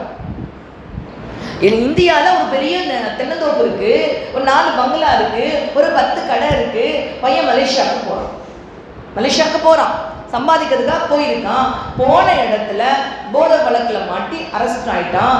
இப்போ அரெஸ்ட் ஆயிருக்கு, அவனால இதை அனுபவிக்க முடியுமா? அவனுக்கு அவ்வளோ இருக்கு. அவன் இங்கே வந்தானே ராஜா மாதிரி இருக்கலாம். தப்பு பண்ணிட்டானே, அங்கே போய் மாட்டிக்கிட்டானே. உனக்கு எல்லாமே இங்கே இருக்குய்யா, கொஞ்சம் நல்ல பிள்ளையா நடந்து வந்திருந்தீங்கன்னா ராஜா மாதிரி இருக்கலாமே ஐயா, ஏன்டா இப்படி பண்ணுன கேட்டால் மாட்டிக்கிட்டான். அந்த நாட்டு சட்டத்துக்கு கட்டுப்பட்டு தண்டனை தான் அனுபவிக்க வேண்டி வரும். உயிர் போகுதோ உயிர் போகலையோ இறைவனுடைய. அப்போ சொந்த இடத்துல இங்கே இருக்கக்கூடிய இடத்தை அனுபவிக்கணும்னா போனவை ஒழுங்கா திரும்பி வந்திருக்கணும் இல்லை? அது மாதிரி தான் கண்மணிகளை நமக்கு சொந்தமான சொர்க்கத்தில் இருக்க இடத்த போய் நம்ம அனுபவிக்கணும்னு சொன்னா இங்க நம்ம ஒழுங்கா வாழ்ந்துட்டு போகணும். இங்க சரியான வாழ்க்கையை வாழ்ந்துட்டு போகணும். வாழ்ந்துட்டு நம்ம இடத்துக்கு போயிடலாம், சொந்த இடத்துக்கு போயிடுவோம். அற்புதமான இடம், சூப்பரான இடம், மாஷா அல்லாஹ், இடி இணை இல்லாத இன்பங்களை எல்லாம் கொட்டி வச்சிருக்கான். ஆனா அந்த இடத்துக்கு போறதுக்கு முன்னாடி கரெக்டா போய் சேரணும். அதுதான் ரொம்ப முக்கியம். அந்த கரெக்டாக போய் சேர்றதுக்காக என்ன செய்யணும்னாமா, நம்முடைய ஈமான் எப்படி இருக்குன்னு நாமளே சோதிச்சு பார்க்கணும். நம்ம ஈமான் எப்படி இருக்கு? நம்ம இவ்வளோ பிறந்ததுலேருந்து ஈமான் கொண்ட குடும்பத்தில் பிறந்துட்டோம், அல்ஹம்துலில்லாஹ். நம்மளோட ஈமான் சரியா இருக்கா? அதற்கு ஏதோ ப்ராப்ளம் இருக்கா? அது ஏதோ குறைவா இருக்கா? நம்ம யோசிச்சு பார்க்கணும்னா. ஏன்னா அதை ஒவ்வொரு நிமிஷமும் யோசிச்சு பார்த்துக்கிட்டே இருந்தாங்கன்னு அவ்வளோ தியாகம் செய்ய முடிஞ்சு அவங்களால, அவ்வளோ தியாகம் பண்ண முடிஞ்சு. அவங்களுக்கு எதுவுமே பேச தெரியல, ஈமான் மட்டும் பேச தெரிஞ்சு. பெருமானார் ஸல்லல்லாஹு அலைஹி வஸல்லம் அவருடைய சபையில் ஒரு சஹாபி வந்து நிற்கிறாங்க. எப்படி நிற்கிறாங்கன்னு சொன்னால், தலையில என்ன தடவை மாதிரி பட்டத்தலையோட வந்து நிற்கிறாங்க. இன்னொன்று நபிசல்லம் பார்த்துட்டு கேட்குறாங்க, தோழரே உங்களுக்கு தலைக்கு, அதெல்லாம் நபிசல்லம் பிடிக்காது, நீட்டாக நபிசல்லம் உங்களுக்கு நீட்டாக இருக்கணும், ரொம்ப பிடிக்கும். தலைக்கு உங்களுக்கு வைக்கிறதுக்கு எண்ணெய் கூட கிடைக்கலையா அப்படின்னு சொல்லி கேட்குறாங்க. அப்போ அவங்க சொல்கிறாங்க, நான் என்ன தடவி என்ன யார் சொல்லலாம் செய்வேன், என்னையை யாருமே ஏறிட்டு பார்க்க மாட்டாங்க. ஏன்னா அவங்களுக்கு கொஞ்சம் பெண் மாதிரி தன்மை இருக்குமா, சில பேர் பொண்ணு மாதிரி பேசுவாங்களா, அந்த தன்மை அவங்களுக்கு இருக்கும். அப்போ சொல்லுவாங்க, எனக்கு நான் என்ன பண்ண போகிறேன், எனக்கு எதுவுமே எந்த பெண்ணும் எனக்கு திருமணம் முடிக்கல, திருமண வயசு கடந்துட்டு இருக்கு, ஏன்னா எந்த பொண்ணும் எனக்கு திருமணம் முடிக்க மாட்டேங்கிறாங்க, எனக்கு வாழ்க்கையில் அவ்வளோ பிடிப்பும் இல்லாமல் போயிடுச்சு, அதனால எனக்கு வந்து அதில் விருப்பம் இல்லை யாரை சொல்லலாம் அப்படின்னு சொல்கிறாங்க. சொன்னோன்னு நபி ஸல்லல்லாஹு அலைஹி வஸல்லம் ஒரு சஹாபியை கூப்பிட்டு ஒரு குறிப்பிட்ட குடும்பத்தில் போய் இன்னார் இந்த சஹாபிக்கு பொன் கொடுப்பாங்கன்னு கேட்டுவாங்க அப்படின்னு சொல்கிறாங்க. உடனே போய் கேட்டுட்டு வராங்க. அங்கே போனவங்க என்ன பண்ணுறாங்கன்னு சொன்னால், போய் நபி ஸல்லல்லாஹு அலைஹி வஸல்லம் அவங்கள்ட்ட பொன் கேட்டு வந்திருக்கான்னு சொன்னால் அவங்க ஒரே சந்தோஷம், நபிக்கு பொன் கேட்குறாங்களா அப்படின்னு சந்தோஷப்பட்டு வெளியே வர்றாங்க. வெளியே வரும் பொழுது அந்த வீட்டுக்குள்ளே சொல்கிறாங்க, நபிக்கு கிடையாது, இன்னும் நபித்தோழர் கேட்குறாங்க அப்படின்னு சொன்ன உடனே அப்படியே ஸ்டன் ஆயிட்டாங்க. ஏன்னா அவருக்கு யாரும் பொண்ணு கொடுக்கவே மாட்டாங்க. அப்படியே சொன்ன ஜமீலா, அந்த பொண்ணு பேர் ஜமீலா. அப்போ அவங்க அத்தாமா சொன்னாங்க, அவர் பொம்பளை மாதிரி இருப்பாரு, அவருக்கு போய் எப்படி பொண்ணு யோசிக்கிறாங்க. உள்ளது ஜமீலா வெளியே வர்றாங்க. இது நபியுடைய கட்டளையாக இருக்கும் பட்சத்தில் நான் முழுமையாக ஏற்றுக்கொள்கிறேன், நீங்கள் பொண்ணு பேசுங்க, நான் தயாராக இருக்கேன் அப்படின்ட்டாங்க. சம்மதம் கொடுத்துட்டாங்க. கல்யாணமே நடக்காதுன்னு நினைச்ச அந்த சஹாபிக்கு மாஷா அல்லாஹ் கல்யாணம் நடக்க போகுது. மாஷா அல்லாஹ் ஒரே சந்தோஷம், அல்ஹம்துலில்லாஹ். கல்யாணத்துக்கான ஏற்பாடுகள் பண்ணியாச்சு, மகனுக்கெல்லாம் ஹெல்ப் பண்ணியாச்சு, உதவிகள் வாங்கி கொடுத்தாச்சு. கல்யாணம் பண்ணுறதுக்கு ஏற்பாடு நடந்துட்டு இருக்கும் பொழுது திடீர்னு போர் நடக்குமா. காட்டு அரபிகளுடைய கூட்டம் போருக்கு வந்துட்டாங்க. போர் முரசு கொட்டப்பட்டுச்சு. நபி ஸல்லல்லாஹு அலைஹி வஸல்லம் போயிட்டாங்க. சலாசமங்க போயிட்டு போரெல்லாம் முடிஞ்சிட்டு வெற்றி வீரர்களாக திரும்பி வர்றாங்க. வரும்பொழுது சொல்கிறாங்க, இந்நேரம் அந்த தோழருக்கு திருமணம் முடிஞ்சிருக்கும் அல்லவா அப்படின்னு கேட்குறாங்க. சஹாபாக்கள் சொல்கிறாங்க, யார் சொல்லலாம், அந்த தோழரை போர்க்களத்தில் பார்த்தோமே நாங்கள், அவர் நெஞ்சில் அம்பு வாங்கிட்டு இருந்தாரு, நெஞ்சில் அம்பு பட்டு கீழே விழுந்தது நாங்கள் பார்த்தோமே, நீ என்ன திருமணம்னு சொல்கிறீங்க? திருப்பி மறுபடியும் போர்க்களத்துக்குள்ள எல்லாரும் போகிறாங்க. போய் பார்த்தா அங்கே அந்த சஹாபி நெஞ்சில் அம்பை ஏந்தியவராக அவர் அங்கே கிடக்குறாங்கம்மா. போனோன்னா அப்படியே தூக்கி மடிமேல தூக்கி வச்சுக்கொண்டாங்க. தன் நெஞ்சுக்கும் தன்னுடைய தொடைக்கும் இடையில் அந்த தோழரை அன்போடு தாங்கி பிடித்து கொண்டார்கள் நபி ஸல்லல்லாஹு அலைஹி வஸல்லம். சொல்கிறாங்க, எங்கே நீங்கள் இங்கே வந்தீங்க அப்படின்னு கேட்கும்போது அவர் சொல்கிறாங்க, யாரும் சொல்லலாம், நான் திருமண பொருட்கள் வாங்குவதற்காக கடைத்தெருவுக்கு சென்றேன். அப்பொழுது போர் முரசு கொட்டிய சத்தம் கேட்டது. திருமணத்தை விட அல்லாஹ்வுடைய பாதையை போர் செய்வது எனக்கு பெரிதாக தெரிந்தது. அதனால் அந்த பணத்தை கொண்டு கத்தி வாங்கி கொண்டு வந்தேன், வாள் வாங்கி கொண்டு நான் போர்க்களத்தில் கலந்து கொண்டேன். மடியில் வைத்துக்கொண்டு அண்ணாந்து பார்த்த நபி ஸல்லல்லாஹு அலைஹி வஸல்லம் கண்கள் கலங்குகிறது. கண்களை கீழிறக்கி கொண்டார்கள். சொல்றாங்கம்மா, இந்த சஹாபியை வரவேற்பதற்காக சொர்க்கத்துக்கு கண்ணீர்கள் தயாராக இருக்கிறார்கள் என்று சொல்லிக்கொண்டே இருக்கும் பொழுது அந்த சஹாபியினுடைய உயிர் அவங்களுடைய மடியில் பிரிஞ்சிச்சுமா. அது ஈமான், நம்பிக்கை. உலகமா மறுமையான் வரும் பொழுது மறுமைக்கான விஷயங்களை தேர்ந்தெடுத்து கொண்ட மக்கள் ஈமானை இப்படி, இதுதான் ஈமான், இதுதான் இறை நம்பிக்கை, இதுதான் கலிமான நமக்கு வாழ்ந்து காட்டிட்டு போயிருக்காங்கம்மா. நாம ரெண்டுல ஒன்று சூஸ் பண்ணுங்கன்னு சொன்னா உலகத்தை சூஸ் பண்ணிக்கிறோம், ரெண்டுல ஒன்று சூஸ் பண்ணா உலகத்தை நம்ம சூஸ் பண்ணிக்கிறோம். அப்போ உலகத்தை தேர்ந்தெடுக்கக்கூடிய நமக்குள்ள இருக்கக்கூடிய ஈமான் எப்படி இருக்குன்னு நம்ம யோசிச்சு பார்க்கணுமா இல்லையா? இன்னைக்கு நான் சொல்ல வந்த பயான் முழுக்க நான் ஏற்றுக்கொண்ட அமானிதம், அந்த அமானிதத்தை பாதுகாக்கிறதுக்கு ஏதுவான சூழ்நிலை நமக்கு அல்லாஹ் கொடுத்துட்டா, முஸ்லிமா பிறந்துட்டோம். அந்த ஈமானுடைய வலுப்பத்தை உணரணும். அது சும்மாதான் அப்படிலாம் இருக்காது. தேய்ந்து கொண்டே இருக்கும், அதை புதுப்பித்துக் கொண்டே இருக்க வேண்டும். எப்போனா கடைசியில மலக்குள் மௌத் வரும்பொழுது கூட ஷைத்தான் நம்முடைய ஈமானை பறிக்க துடிப்பான். அது வரைக்கும் நம்முடைய ஈமான் நல்லா இருக்கணும்னு சொன்னா கண்டிப்பா நம்ம அதுக்கான ஒரு முயற்சி கண்டிப்பா நம்ம எல்லாருக்கும் இருக்கணுமா. அது எல்லாமே அல்லாஹ் நம்ம அதற்கு தேவையான அறிவை அல்லாஹ் கொடுத்துருக்கான் நமக்கு. அந்த அறிவை நம்ம பயன்படுத்தணும். அதான் இப்போ ரொம்ப முக்கியம். அதில் ரொம்ப முக்கியமான பெண் குலத்துக்குமா, இந்த பெண்கள் கிட்ட ஈமானிய சக்தி குறைஞ்சு போனதுனால தான் இன்றைக்கி இருக்க எல்லா விதமான பாதிப்புகளும். அம்மா ஒரு 50 வருஷத்துக்கு முன்னாடி எங்கள் அம்மாலாம் கிராமத்தில் இருப்பாங்கம்மா. அப்போலாம் தமிழ் ஸ்கூலுக்கெல்லாம் பெண்களை அனுப்பவே மாட்டாங்க. அப்போ நாங்கள் கேட்போம், நீங்கள் எப்படிம்மா நீங்கள் எல்லாமே படிச்சிங்க அப்படின்னு சொல்லி கேட்டால், அரபி தமிழ் கிதாபுகளாமா. நேற்று முந்தா நாள் ஹசரத் சொன்னாங்க, அது உருவானதே ராமநாதபுரம் பகுதியிலையா. அரபி தமிழ் கிதாப். இங்கே அரபி தமிழ் யாருக்காவது தெரியுமாம்மா? அரபி தமிழ் படிச்சு ஹிந்துஸ்தான் எல்லாம் படிச்சிருக்கீங்களா? நீங்கள் அந்த அரபி தமிழ் கிதாபுகள் மூலமாக மார்க்க சட்டங்கள் மதரசால ஸ்கூல் மாதிரி பிள்ளைகள் சொல்லிக் கொடுக்கப்பட்டிருக்குமா. அப்படிப்பட்ட சமுதாயம் இது இஸ்லாமிய சமுதாயம். லேசானது கிடையாது. எப்பவுமே முஸ்லிம்கள் இல்லிட்ரேட்டரா இருக்க வாய்ப்பே கிடையாது. ஒன்றும் அறியாதவர்களா இருக்க வாய்ப்பே கிடையாதுமா. ஏன்னா கண்டிப்பாக ஒரு முஸ்லிமுக்கு தொழுகை எத்தனை ரக்காத்துன்னு தெரியணும், என்ன ஓதணும்னு தெரியணும், என்ன பண்ணணும், இதெல்லாம் தெரியாம ஒரு முஸ்லிமாக வாழ முடியாது. அதெல்லாம் இல்லிட்ரேட்டாக அறியாதவர்களாக படிப்பறிவு இல்லாதவர்களாக ஒரு முஸ்லீம் இருக்க வாய்ப்பே கிடையாது. அந்த காலகட்டத்திலே ஸ்கூலே போகாத காலகட்டத்திலே அரபு தமிழ் கிதாபுல் சுந்துஷ்பான் மூலமாக மார்க்க சட்டங்களை படித்த சமுதாயம் இந்த சமுதாயம். அப்பேற்பட்ட சமுதாயம் இன்னைக்கு மார்க்கத்துல பின்தங்கி கிடக்கிறது ரொம்ப பெரிய அபாயமா. நம்ம நேரங்களை ஃபுல்லா ஷைத்தான் ரொம்ப பெருசா களவாண்டுக்கிட்டான், ரொம்ப பெருசா. அப்படியே ஏமாந்து சோனகிரியா உட்காந்துருக்கோம் நம்ம எல்லாருமேமா. அதுதான் ரொம்ப பெரிய அதுல வந்து பெண்கள் ரொம்ப மாட்டிட்டாங்க. ஒரு குறிப்பிட்ட காலங்களுக்கு முன்னாடி பெண்கள் எப்படி இருந்தாங்கன்னு சொல்றேம்மா. பெண்கள் வந்து நிலைமை எப்படி இருந்துச்சுன்னு சொன்னா, இங்க இருக்கக்கூடிய பெரியவங்களுக்கு ஒரு 60 வயசு 70 வயசு இருந்தீங்கன்னா தெரியும். ஏன்னா அந்த காலத்துல கேஸ் கிடையாது. காலையில் எழுந்திரிச்சு, அதுவும் நம்மளை மாதிரி 1-2 பிள்ளைங்க வச்சுருக்க மாட்டாங்க, நிறைய பிள்ளைங்க வச்சுருப்பாங்க. அந்த பிள்ளைகளுக்கு பூரா சமைக்கணும், அந்த பிள்ளைகளை வந்து ஸ்கூலுக்கு அனுப்புறதா ஏதோ பண்ணணும். அந்த காலையில் அந்த அடுப்பு எரிக்கிறதுக்கு கொஞ்சம் நேரமாகும், அதை அணையறதுக்கு மறுபடியும் அடுப்பத்தை வச்சு அதுக்கு சோறு அரிசி குழம்பு வச்சு எல்லாம் முடிச்சா நுகருக்கு பாங்க சொல்லிடுவாங்க. அதை முடிச்சுட்டு இப்போ துணிமணியை கையில் தண்ணியும் இருக்காது வீட்டில். துணிமணி கொண்டு போய் எங்கே கம்மா இருக்குன்னு தேடி போகணும். கம்மா இருக்க இடம் கிணறு இருக்க இடத்துல போய் துணிமணியை துவைச்சி எடுத்து கொண்டு வந்து வச்சுட்டு இதெல்லாம் பண்ணினாங்க. கோதுமையை வாங்கி காய வச்சு அரைச்சு மாவு எடுக்கணும். நெல்லை குத்தி அரிசி எடுத்த காலங்கள்லாம் உண்டு. கல் நீக்கப்படாத அரிசி. ஸோ ஒலையில் அரிசியை போடணும்னா கூட 10 நிமிஷம் சர்வசட்டியில் போட்டு அதை அரிச்சா தான் அந்த அரிசி எடுத்து ஒலையில் போட முடியும். இதெல்லாம் நமக்கு இன்னைக்கு கதை மாதிரி கேட்குறோமா? அன்றைக்கு இந்த விஷயங்களை பூரா பெண் சமுதாயம் செய்து கொண்டு இருந்தது. ஆனால் இன்றைக்கு பெண் சமுதாயத்திற்கு நேரம் அதிகமாக கிடைக்கக்கூடிய வாய்ப்பு கிடைச்சிருச்சு. நம்ம ரொம்ப சிம்பிளா சமையலை முடிச்சிடுறோம். 1 மணி நேரம் இருந்தா போதும், எல்லாம் நம்ம கைக்குள்ள. ரெடிமேட் சப்பாத்தி கூட வந்துருச்சு. நூடுல்ஸ் 2 மினிட்ஸ் நூடுல்ல ஆரம்பிச்சு கல் இல்லாத அரிசி என்னென்ன விஷயங்கள் இருக்கோ எல்லாமே நமக்கு சாதகமாக ஆனதால் நம்முடைய நேரம் மிஞ்சி இருக்கக்கூடிய நேரங்கள் நம் ஈமானை இழப்பதற்கு காரணமாகுது. நம்ம ஈமானை இழக்கிறதுக்கு காரணமாகுது. அன்னைக்கு நம்மள மாதிரி பெண்கள் ஜாலி லைஃப்லாம் வாழல, ரொம்ப சிரமம். துவைக்கிறதுலேருந்து எல்லாமே கஷ்டம். இன்னைக்கு நமக்கு எல்லாமே ஈஸி. ஒரு கண் எரிச்சல் கிடையாது, புகைச்சல் கிடையாது, ரொம்ப சிம்பிள். துவைக்கிறதுக்கு மெஷின், கூட்டுறதுக்கு எல்லாத்துக்கும் மெஷினரிஸ் வந்துருச்சுமா.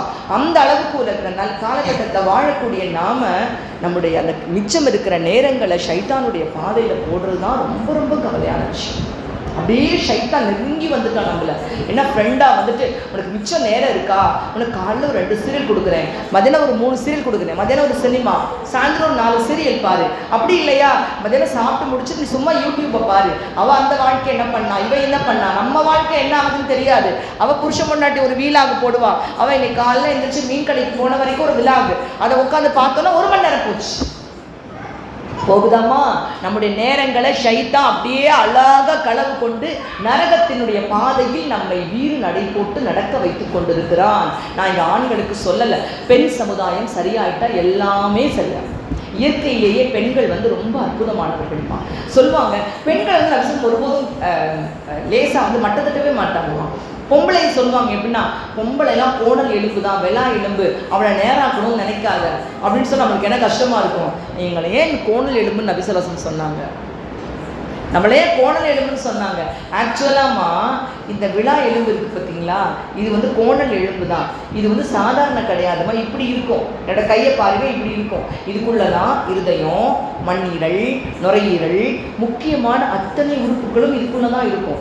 இந்த வளைஞ்சிருக்கிற விழா எலும்பு நேரம் ஆயிட்டா உறுப்புகள் பாதிக்கப்பட்டு போயிடும். எத்தனை அது அவ்வளோ பாதுகாப்பாக வச்சிருக்கோம். அது மாதிரி இந்த சமுதாயத்தினுடைய கண்ணியம், இந்த சமுதாயத்தினுடைய ஒழுக்கம், இந்த சமுதாயத்தினுடைய உயர்வு, சமுதாயத்தினுடைய வளர்ச்சி எல்லாமே கண்ணியமாக பாதுகாக்க வேண்டியவர்கள் பெண்கள். இது சரியா இருக்க வரைக்கும் தான். இது எங்க வந்து விலகி போகுதோ, இது எங்க லேசாயிடுதோ, இது எங்க விரிஞ்சிடுதோ, அப்ப எல்லாமே போயிடுமா. அந்த நேராக்கு நினைக்காதீங்க. இது ரெண்டு அர்த்தம். கண்டிப்பாக இதிலும் நாம் கண்ணியமான நிலைமையில இருக்கிறோம். சாதாரணம் இல்லை. பெண்கள் மிக மிக பெரிய அந்தஸ்துக்கு நபி ஸல்லல்லாஹு அலைஹி வஸல்லம் கொண்டு போயிருக்காங்க. இஸ்லாம் பெண்களை மிக அதிகமான உயரத்துக்கு கொண்டு போயிருக்கு. தாயினுடைய காலடியில சொர்க்கம், மனைவி கூட்டக்கூடிய கவலம் சொர்க்கத்தின் பாதை, 2 பொம்பளை பிள்ளை பெத்தாணி சொர்க்கத்துக்கு போயிடலாம். இதுக்கு மேல அந்த பெண்களிடத்தில் இன்னைக்கு ஈமானிய குறைபாடு ஏற்படுறது மிகப்பெரிய ஆபத்து. ஈமானை உணர்ந்த பெண்கள் எப்படி இருந்தாங்க? ஒரு சின்ன உதாரணம் சொல்றேம்மா.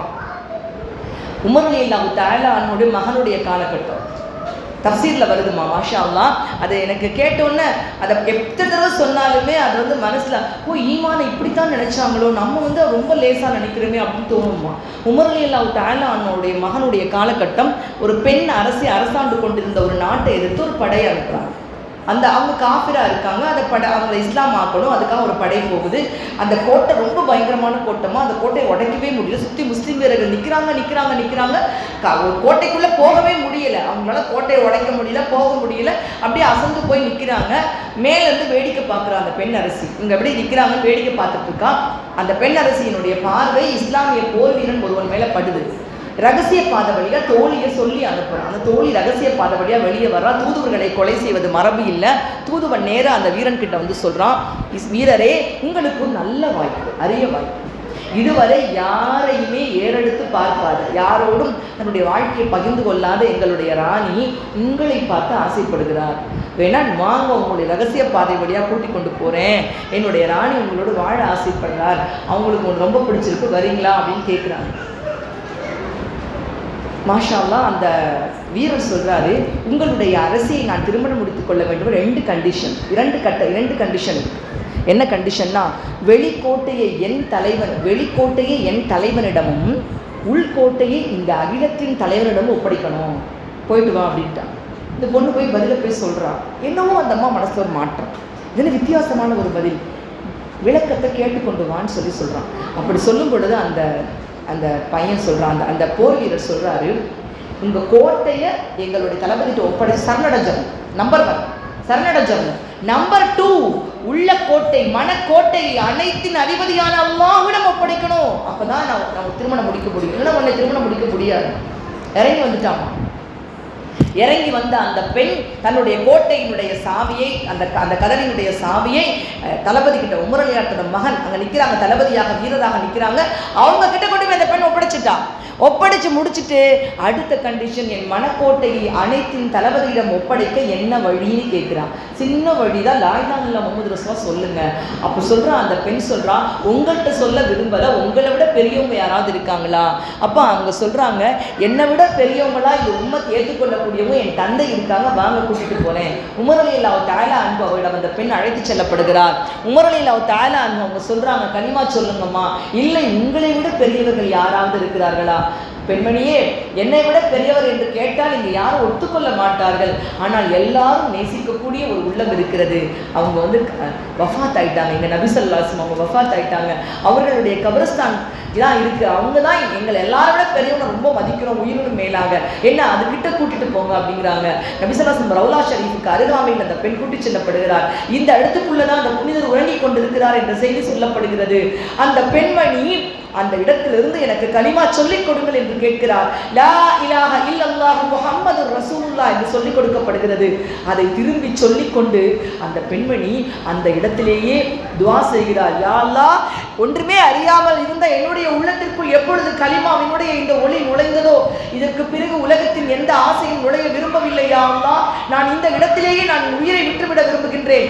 என்னுடைய உயிரை எடுத்துக்கொள் யா அல்லாஹ். இந்த கலிமாவினுடைய இன்பத்தை ஏற்றுக்கொண்ட நொடியோடு நான் உன்னிடம் வர விரும்புகின்றேன்னு சொல்லி கீழே விழுகிறாங்கம்மா. வந்து பார்க்குறாங்க, உயிர் இல்லை. இன்னா லில்லாஹி வ இன்னா இலைஹி ராஜிஊன்.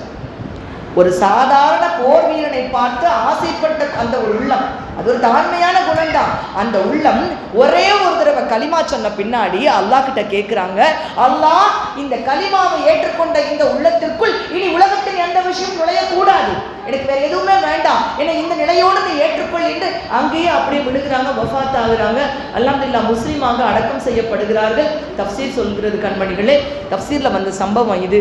எனக்கு என்ன தெரியுமா ஆச்சரியம், அப்போ ஒரு ஈமானை ஒரு முறை சொன்ன உடனேயே அடுத்த உலக விஷயம் உள்ளுக்குள் நுழைவதை கூட விரும்பாத ஒரு பெண் நமக்கு உதாரணமாக இருக்கும் பொழுது, பிறப்புல களிமா சொல்லிட்டு நம்ம உள்ளத்துக்குள்ள என்னென்ன விஷயங்கள் நுழைய வச்சிருக்கோம், நம்ம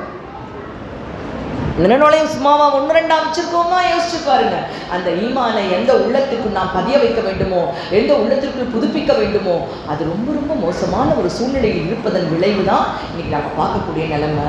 முஸ்லிம்கள் அடிக்கப்படுறது, முஸ்லிம்கள் ஒடுக்கப்படுறது, முஸ்லிம்கள் என்னென்ன பிரச்சனைகளை சிக்கி இருக்காங்களோ அத்தனைக்கும் பின்னாடி இந்த பிரச்சனை இருக்கு. நீங்க எல்லாரும் கேட்கலாம், ஆலிமா இவ்வளோ நாள் நிஸ்வான்களா இருந்துச்சு, இப்போ ஏன் புதுசா நீங்க நிஸ்வான்கள் வைக்கணும், மக்கள் வந்து ஓதணும்னா கூப்பிடுறீங்க, எங்க நன்னா நன்மையெல்லாம் இப்படியா உட்காந்து ஓதிக்கிட்டு இருந்தாங்க அப்படின்னு கேட்கலாம். அன்பான சகோதரிகளை, காலம் மிக கொடுமையான ஒரு நிலையை நம்ம கொண்டு நிறுத்தி இருக்குது. நமக்கு எதிரான அடக்குமுறைகள் அதிகமாகி கொண்டிருக்கிறது. அதனால் நாம் அல்லாஹுடைய உதவியை பெற்றுக்கொள்வதற்காக, வரக்கூடிய சமுதாயம் ஈமானில் சிறந்து விளங்க வேண்டும் என்பதற்காக, இனி ஒரு பெண் பிள்ளையோ ஒரு ஆண் பிள்ளையோ இந்த உலகத்தினுடைய ஆசாபாசத்திற்காக ஈமானை விட்டுக் கொடுக்காமல் இருக்க வேண்டும் என்பதற்காக ஏதாவது ஒன்று செய்ய வேண்டிய கட்டத்தில் நம்ம வந்து நின்றுட்டோம். இது தவிர்க்க முடியாத கட்டமா? நீங்களும் நானும் லேசா விட்டு போனோம்னா நிச்சயமாக மிக பயங்கரமான கேள்விக்கு பதில் சொல்லணும். இது தவிர்க்க முடியாத கட்டம். உங்களாலேயோ என்னாலேயோ இந்த மார்க்கத்துக்காக ஏதாவது செஞ்சுட்டு தான் போகணும். கண்டிப்பா செய்யாம போகவே கூடாது. இந்த ஈமானுக்காக, இந்த ஈமான பிறப்புல கொண்டு வந்துட்டனே, என்னுடைய ஈமானுக்காக, என் மார்க்கத்துக்காக நான் என்ன செஞ்சேன், இந்த ஈமான் உறுதி பண்றதுக்கு, மற்ற மக்களுக்கு ஈமான் வலுப்படுறதுக்கு, ஈமானை ஒளி கொண்டு போய் சேர்க்கறதுக்காக என் வாழ்க்கையில நான் என்ன செஞ்சேன், இந்த கேள்வி நமக்குள்ள எல்லாருக்குள்ளே வரணும் கண்மணிகளே. அதற்காகத்தான் உங்களை அழைக்கிறோம். இது சும்மா வீட்டில் உட்காந்தா முடியாது, சும்மா வீட்டில் உட்காந்தா முடியாதுமா, அந்த காலகட்டத்தில் இல்லை. இது கொஞ்சம் பயங்கரமான காலகட்டம். அதனால எல்லாரும் கொஞ்சம் முன் வாங்க. இது ஒரு வித்தியாசமான விஷயம். அம்மா நம்மளாம் நினச்சி பார்ப்போம்மா, ஒரு சின்ன சின்ன ஒரு விஷயங்கள். நம்ம அல்லாஹ்கிட்ட 5 வேளை தொழுகிறோம். நீ தொழுகிறவங்க நிறைய பேர் தொழுகையாளிகள் இருக்கீங்கல்லம்மா. தொழுகிறது பிடிச்ச நம்ம முஸ்லிமாக தான் கண்டிப்பாக நம்ம எப்படி விட்டாலும் தொழுதுருவோம். இத்தனை வயசு நம்ம தொழுதுருக்கோமே, ஒரே ஒரு நாளாவது நான் என் அல்லாஹ் கூட என்ன பேசுகிறேன்னு தெரிஞ்சு தொழுதுருக்கோம். அல்லாஹ் அக்பர், சுப்ஹானக்கல்லாஹு வ பிஹம்திஹி தபாரக ஸ்முக தஆலா ஜத்துக வ லா இலாஹா கைரு. அல்லாஹு அக்பர்னு சொல்லி முடிச்ச உடனேயே நம்ம கைகள் கட்டி சுப்ஹானக்கல்லாஹு ஓதுறோம்ல, அங்கேயே டைரக்ட் ஸ்பீச். அது இன்டைரக்ட் கிடையாது. சாதாரணமாக சுப்ஹானல்லாஹி வல்ஹம்து இன்டைரக்டாக சொல்லுவோம். இங்கே சுப்ஹானக்கல்லாஹும்ம வ பிஹம்திக வ தபாரக ஸ்முக வ தஆலா ஜத்துக வ லா இலாஹா கைரு. என்னன்னா, தொழுகையில் நின்ற உடனே நாம் அல்லாஹ்வோடு நேரடி ஸ்பீச், டைரக்டாக பேச ஆரம்பிச்சிட்டோம். சுபஹானக்க உன்னை, சுபஹானக்க நீ மிக தூய்மையானவன், தபாரக ஸ்முக உன்னுடைய பெயர் பரக்கத் வாய்ந்தது, வ தஆலா ஜத்துக உன் மாண்பு மேலானது, வ லா இலாஹா கைரு உன்னை தவிர வணக்கத்துக்குரிய நாயன் யாரும் இல்லை. அப்ப அல்லாஹ் அக்பர் கட்டின உடனேயே அடியானுக்கும் அல்லாஹ்வுக்கும் டைரக்டா பேச ஆரம்பிச்சிடுறோமே. இவ்வளவு நாள் பேசுறோமே, என்னையா பேசுறோம் நம்ம? அதுக்கு என்னைக்காவது ஒரு நாளைக்கு நம்ம அதுல என்ன இருக்குன்னு அர்த்தம் தெரிஞ்சு என் வாழ்க்கையில ஒரு நாள் தொழுகணும்னு நினைச்சா என்ன தப்புமா? அதற்கான ஏன் முயற்சி நம்ம செய்யல? எத்தனை தடவை சஜிதால போய் என்ன தஸ்பீஹ் ஓதுவோம் சொல்லுங்க பாப்போம். சஜிதால போய் சொல்லுங்கம்மா. மாஷா சுபஹான ரப்பியல் எத்தனை தடவை, எத்தனை வருஷம் ஓதிருப்பீங்க? பெருமாள் விவரம் தெரிஞ்ச வயசு தொழுது வச்சிருப்பாங்க நம்ம அம்மா அத்தா. அதுல இருந்து ஓதுறோமா இல்லையா? இங்க இருக்க எல்லாருக்கும் தெரியுங்களா? சுபா என்ன சொல்லுவீங்க சொல்லுங்க சத்தமா. சுபஹான ரப்பியல், சுபஹான ரப்பியல் அஅலா, சுபஹான ரப்பியல் அஅலா சொல்லிருப்போமா இல்லையா? சஜிதா ரொம்ப நெருக்கமானது. அதாவது ஒரு இன்சான் உடம்பை இதற்கு மேல் மடிக்க முடியாது என்ற அளவுக்கு மடித்து படைத்த இறைவனுக்கு பணியக்கூடிய அந்த அற்புத நிலையில சொல்லக்கூடிய திக்ரு தான் சுபஹான ரப்பியல் அஅலா. அந்த சுபஹான ரப்பியல் அஅலாக்கு என்ன தமிழ் அர்த்தம், என்ன அர்த்தம்? இப்போ நான் வந்து உங்கள்கிட்ட பேசுகிறேம்மா, மேரி பஹனோ, மேரி பியாரி பஹனோ, அப்படியே நான் பேசிட்டே போகிறேன், உருதுலே பேசுகிறேன், மை டியர் சிஸ்டர்ஸ் அப்படின்னு இங்கிலீஷ்லேயே பேசிட்டு போகிறேன். என்னம்மா புரியும்? நான் கையை செஞ்சுக்கும் காலேஜுக்கு தானேம்மா தெரியும். நான் பேசுற வார்த்தை உங்க மனசு தைக்கணும்னா அதுக்கு தாய்மொழி வேணுமா இல்லையா? தெரியுமா தாயே? சுபான் ரப்பி ஆலாக்கு என்ன அர்த்தம் தெரியுமா? தெரியாதா? தெரிஞ்சுக்கணும்னு ஆசை இருக்கா? ஒரே ஒரு நாள் என்ன சுபஹான ரப்பியல் அலாங்கிற திக்ரு சாதாரணம் இல்லை. சுபஹான ரப்பியல் அவ்வளோதான். இதோட முடிச்சுது இன்னைக்குள்ள பயான் அவ்வளோதாம்மா. தீ வரப்போகுது, கொஞ்சம் கவனமாயிருங்க இன்ஷா அல்லாஹ். அல்ஹம்துலில்லாஹ். சுபஹான ரப்பியல் அலாங்கிற திக்ரை முதல்ல யார் சொன்னாங்கன்னு முதல் தெரிஞ்சுக்குவோம் இன்ஷா அல்லாஹ். இன்ஷா அல்லாஹ் நீங்க கண்டிப்பா அதனுடைய திக்ருடைய தமிழ் தெரிஞ்சுக்கணும்னா மதரசாவுக்கு வாங்க. மதரசாவுக்கு வந்து 10 நாள் தெரிஞ்சுக்கலாமா. சின்ன சின்ன விஷயங்கள்ல ஆரம்பிச்சு பெரிய விஷயங்கள் வரைக்கும் அல்லாஹ் நமக்கு வெளிச்சம் திறந்து விடுவான். கண்டிப்பா வெளிச்சம் காட்டுவான், நமக்கு கதவுகள் திறக்கப்படும். சுபஹான ரப்பியல் அலா என்ற திக்ரை முதல்ல மீகாயில் அலைஹிஸ்ஸலாம் சொன்னாங்களா? எப்போ சொன்னாங்களா? அல்லாஹ் கிட்ட கேட்டாங்களா, யா அல்லாஹ் உன்னுடைய படைப்புகளை பூரா அர்ஷை சுத்தி பார்க்க ஆசையா இருக்கு, அர்ஷு குடிச்சு எல்லாம் எனக்கு சுத்தி காமின்னு சொன்னாங்களாம். அப்போ அல்லாஹ் சொன்னானா, உன்னால சுத்தி பார்க்க முடியாது மீகாயில் யாரு? மலைகளின் அதிபதி இல்ல, எனக்கு சக்தி கொடு அல்லான்னு கேட்டாங்கன்னா 10,000 இறகுகளே அல்லாஹ் கொடுத்தானா. தஃசீருல் ஹமீதுல வருதுமா, அம்மஜுல் தஃசீர்ல இது வருதுமா. அப்போ 10,000 இறகுகள் கொடுத்து பறந்து போனாங்க. அவங்களே பெரிய மலக்கு, எப்படி பறந்தாங்களோ தெரியாது. பறந்து பறந்து பறந்து கலைச்சு போய் ஒரு சின்ன பறவை குஞ்சாக கீழே விழுந்துட்டாங்க. மறுபடியும் அல்லாட்ட கேட்குறாங்க, அல்லாஹ் இன்னும் எனக்கு பார்க்க ஆசையா இருக்கு. மறுபடியும் அல்லாஹ் 10,000 இறகுகள் கொடுத்தான். மறுபடியும் பறந்து சென்றார்கள். பறந்து சுருங்கி சுருங்கி சுருங்கி மறுபடியும் கீழே விழுந்துட்டாங்க. 3வது முறையாக மறுபடியும் இறகுகள் கொடுக்கப்பட்டது, பவர் கொடுக்கப்பட்டது, சக்தி கொடுக்கப்பட்டது மறுபடியும். ஆனா 3வது முறையாக அப்படியே சுருங்கி போய் கீழே விழுந்து அதுக்கு மேல முடியாதுங்கிற நிலைமையில சஜிதான விழுந்து அவங்க சொன்னாங்க ஆச்சரியத்தோட, சுபஹான ரப்பியல் ஆலா. என்ன சொன்னாங்கம்மா? அல்லாஹ் உன்னுடைய படைப்பை என்னால பார்க்க முடியல அல்லாஹ். 3 தடவை ரெக்க கொடுத்த, 3 தடவை சக்தி கொடுத்த, என்னால பார்க்க முடியல ரப்பு. உன்னுடைய ஆற்றல் ரொம்ப பெருசுன்னு சொல்லிட்டு சுபஹான ரப்பியல் அலா, மேலான என்னுடைய ரப்பு தூய்மையானவன். என்ன அர்த்தமா சொல்லுங்க? மேலான என்னுடைய ரப்பு தூய்மையானவன். ஆச்சரியப்பட்டு சொன்னாங்க, அல்லாஹ் எந்த குறையும் உனக்கு இல்லையா அல்லாஹ், நீ ரொம்ப பெரிய மகத்தானவன் ரப்பு, மேலான என் ரப்பு தூய்மையானவன் என்று சஜிதாவில் பிரமிப்போடு மனம் விம்ம விம்ம அல்லாஹுடைய ஆற்றலை எண்ணி ஆச்சரியத்தோடு சொன்ன அந்த திக்ரை தொழுகையில சொல்றோம். ஆனா இது வரைக்கும் அர்த்தம் தெரியாம சொல்லியிருக்கோம். ஒரு பயானுக்கு வந்துட்டும் அர்த்தம் தெரிஞ்சுக்கிட்டீங்க. மேலான என்னுடைய ரப்பு தூய்மையானவன். சஜிதால போறப்ப சொல்லி நினைச்சுக்கோங்க. அப்ப மீகா அலைஹிஸ்ஸலாம் சொன்னாங்க, இது மீகாயினுடைய தஸ்பீக், நான் தான் தஸ்பீகை சொல்லியிருக்கேன். எவர் இந்த தஸ்பீகை சொல்கிறார்களோ அவர்களுக்கு மறுமையில் நான் சாட்சியாக சிவாரிசாக நிற்பேன்னு சொன்னாங்க. அப்படிப்பட்ட வலிமையான திக்ருமா நம்ம சஜிதால ஓதக்கூடிய திக்ரு. இந்த திக்ருனுடைய விளக்கம் தெரிஞ்சுக்கணும். சின்ன சின்ன விஷயங்கள் நான் சொல்றேன், நான் பெருசுக்கு இன்னும் போவே இல்லை. நான் யாசின் குர்ஆனோட இதயம்னு சொல்றேன். யாசின்ல என்ன இருக்குன்னு தெரியுமா? தெரியாது. வாக்கியாவதுனா இரணம் வரும்னு சொல்லுவான். வாக்கியால என்ன இருக்குன்னு தெரியுமா? தெரியாது. சூரத்துல் ஃபாத்திஹாவை ஒவ்வொரு ரக்காத்துலையும் தொலைச்சூரா ஓதாத ரக்காத்துக்குள்ள கூட ஓதணும். ஆனா என்னைக்காவது ஒரு நாளைக்கு தெரியுமா? தெரியாது. அத்தஹியாத்துக்கு என்ன பொருள் தெரியுமா? தெரியாது. குனூத்துக்கு என்ன பொருள் தெரியுமா? தெரியாது. தெரியாது தெரியாது தெரியாது. இதெல்லாம் இருந்தா எப்படி நம்முடைய ஈமான் வலுப்படும்? நமக்கு அல்ல பிறப்புல கொடுத்துருக்கானா இல்லையா? இஸ்லாத்துக்கு ஈமான கொடுத்துருக்கானா இல்லையா? அதுக்கு நம்ம என்ன, நாமளே அறியாம இருந்தா மற்றவர்களுக்கு எப்படி சகோதரர்களே நம்ம சொல்ல முடியும்? எப்படி சொல்ல முடியும்? அதற்கான ஒரு முயற்சி தான் நம்முடைய பெண்கள் மதரசா நம்ம பாரதி நகரில் துவக்கப்பட இருக்கு இன்ஷா அல்லாஹ். இதை நான் எதுக்காக சொல்றேன்? இதுக்கு வந்து வயசு கிடையாதுமா. எங்க சின்ன பிள்ளைகளுக்கு நாங்கள் தலைவர்கிட்ட சொன்னோம். நம்முடைய ஜமாத்துடைய தலைவர், கண்ணியத்துக்குரிய தலைவர், அவங்க ரொம்ப ஆர்வமா இந்த மதரசாவை அவ்வளோ ஆசையா நாங்கள் இப்படி பண்ணியிருக்கோமா, எங்களுடைய பெண்களுக்கு இந்த மதரசாவை நீங்கள் கொடுக்குறோம், நாங்கள் நீங்கள் வந்து அதுக்கு அதே மாதிரி ஹஸ்ரத் அவங்களும் அவ்வளோ ஆர்வம் ஆலிமா நாங்கள் என்ன செய்யணுமோ செய்யறோம். சொன்ன உடனே நோட்டும் பேனாவும் வந்துடுச்சுமா. நோட்டும் பேனா உங்களுக்கு இன்னைக்கு என்ன வேணும்னு கேட்டாங்க. என்ன வேணும்னு கேட்டாங்க. எனக்கு ஒரு நோட்டும் ஒரு பேனாவும் கொடுங்க. இந்த மஹல்லால எத்தனை பேருக்கு இந்த மதரசாவுக்கு சப்போர்ட் பண்றாங்க, இங்க ஒரு மதரசா வர்றதுக்கு ஆர்வப்படுறாங்க, நான் பேர் மட்டும் எழுதி வாங்கிட்டு வரேன். ஏன்னா உடனே மதரசா ஸ்டார்ட் பண்ண மாட்டோம். ஒரு 4 பயான் நடக்கும் இன்ஷா அல்லாஹ். உங்களுடைய ஆர்வம், உங்களுடைய விஷயங்கள் நமக்கு இன்னும்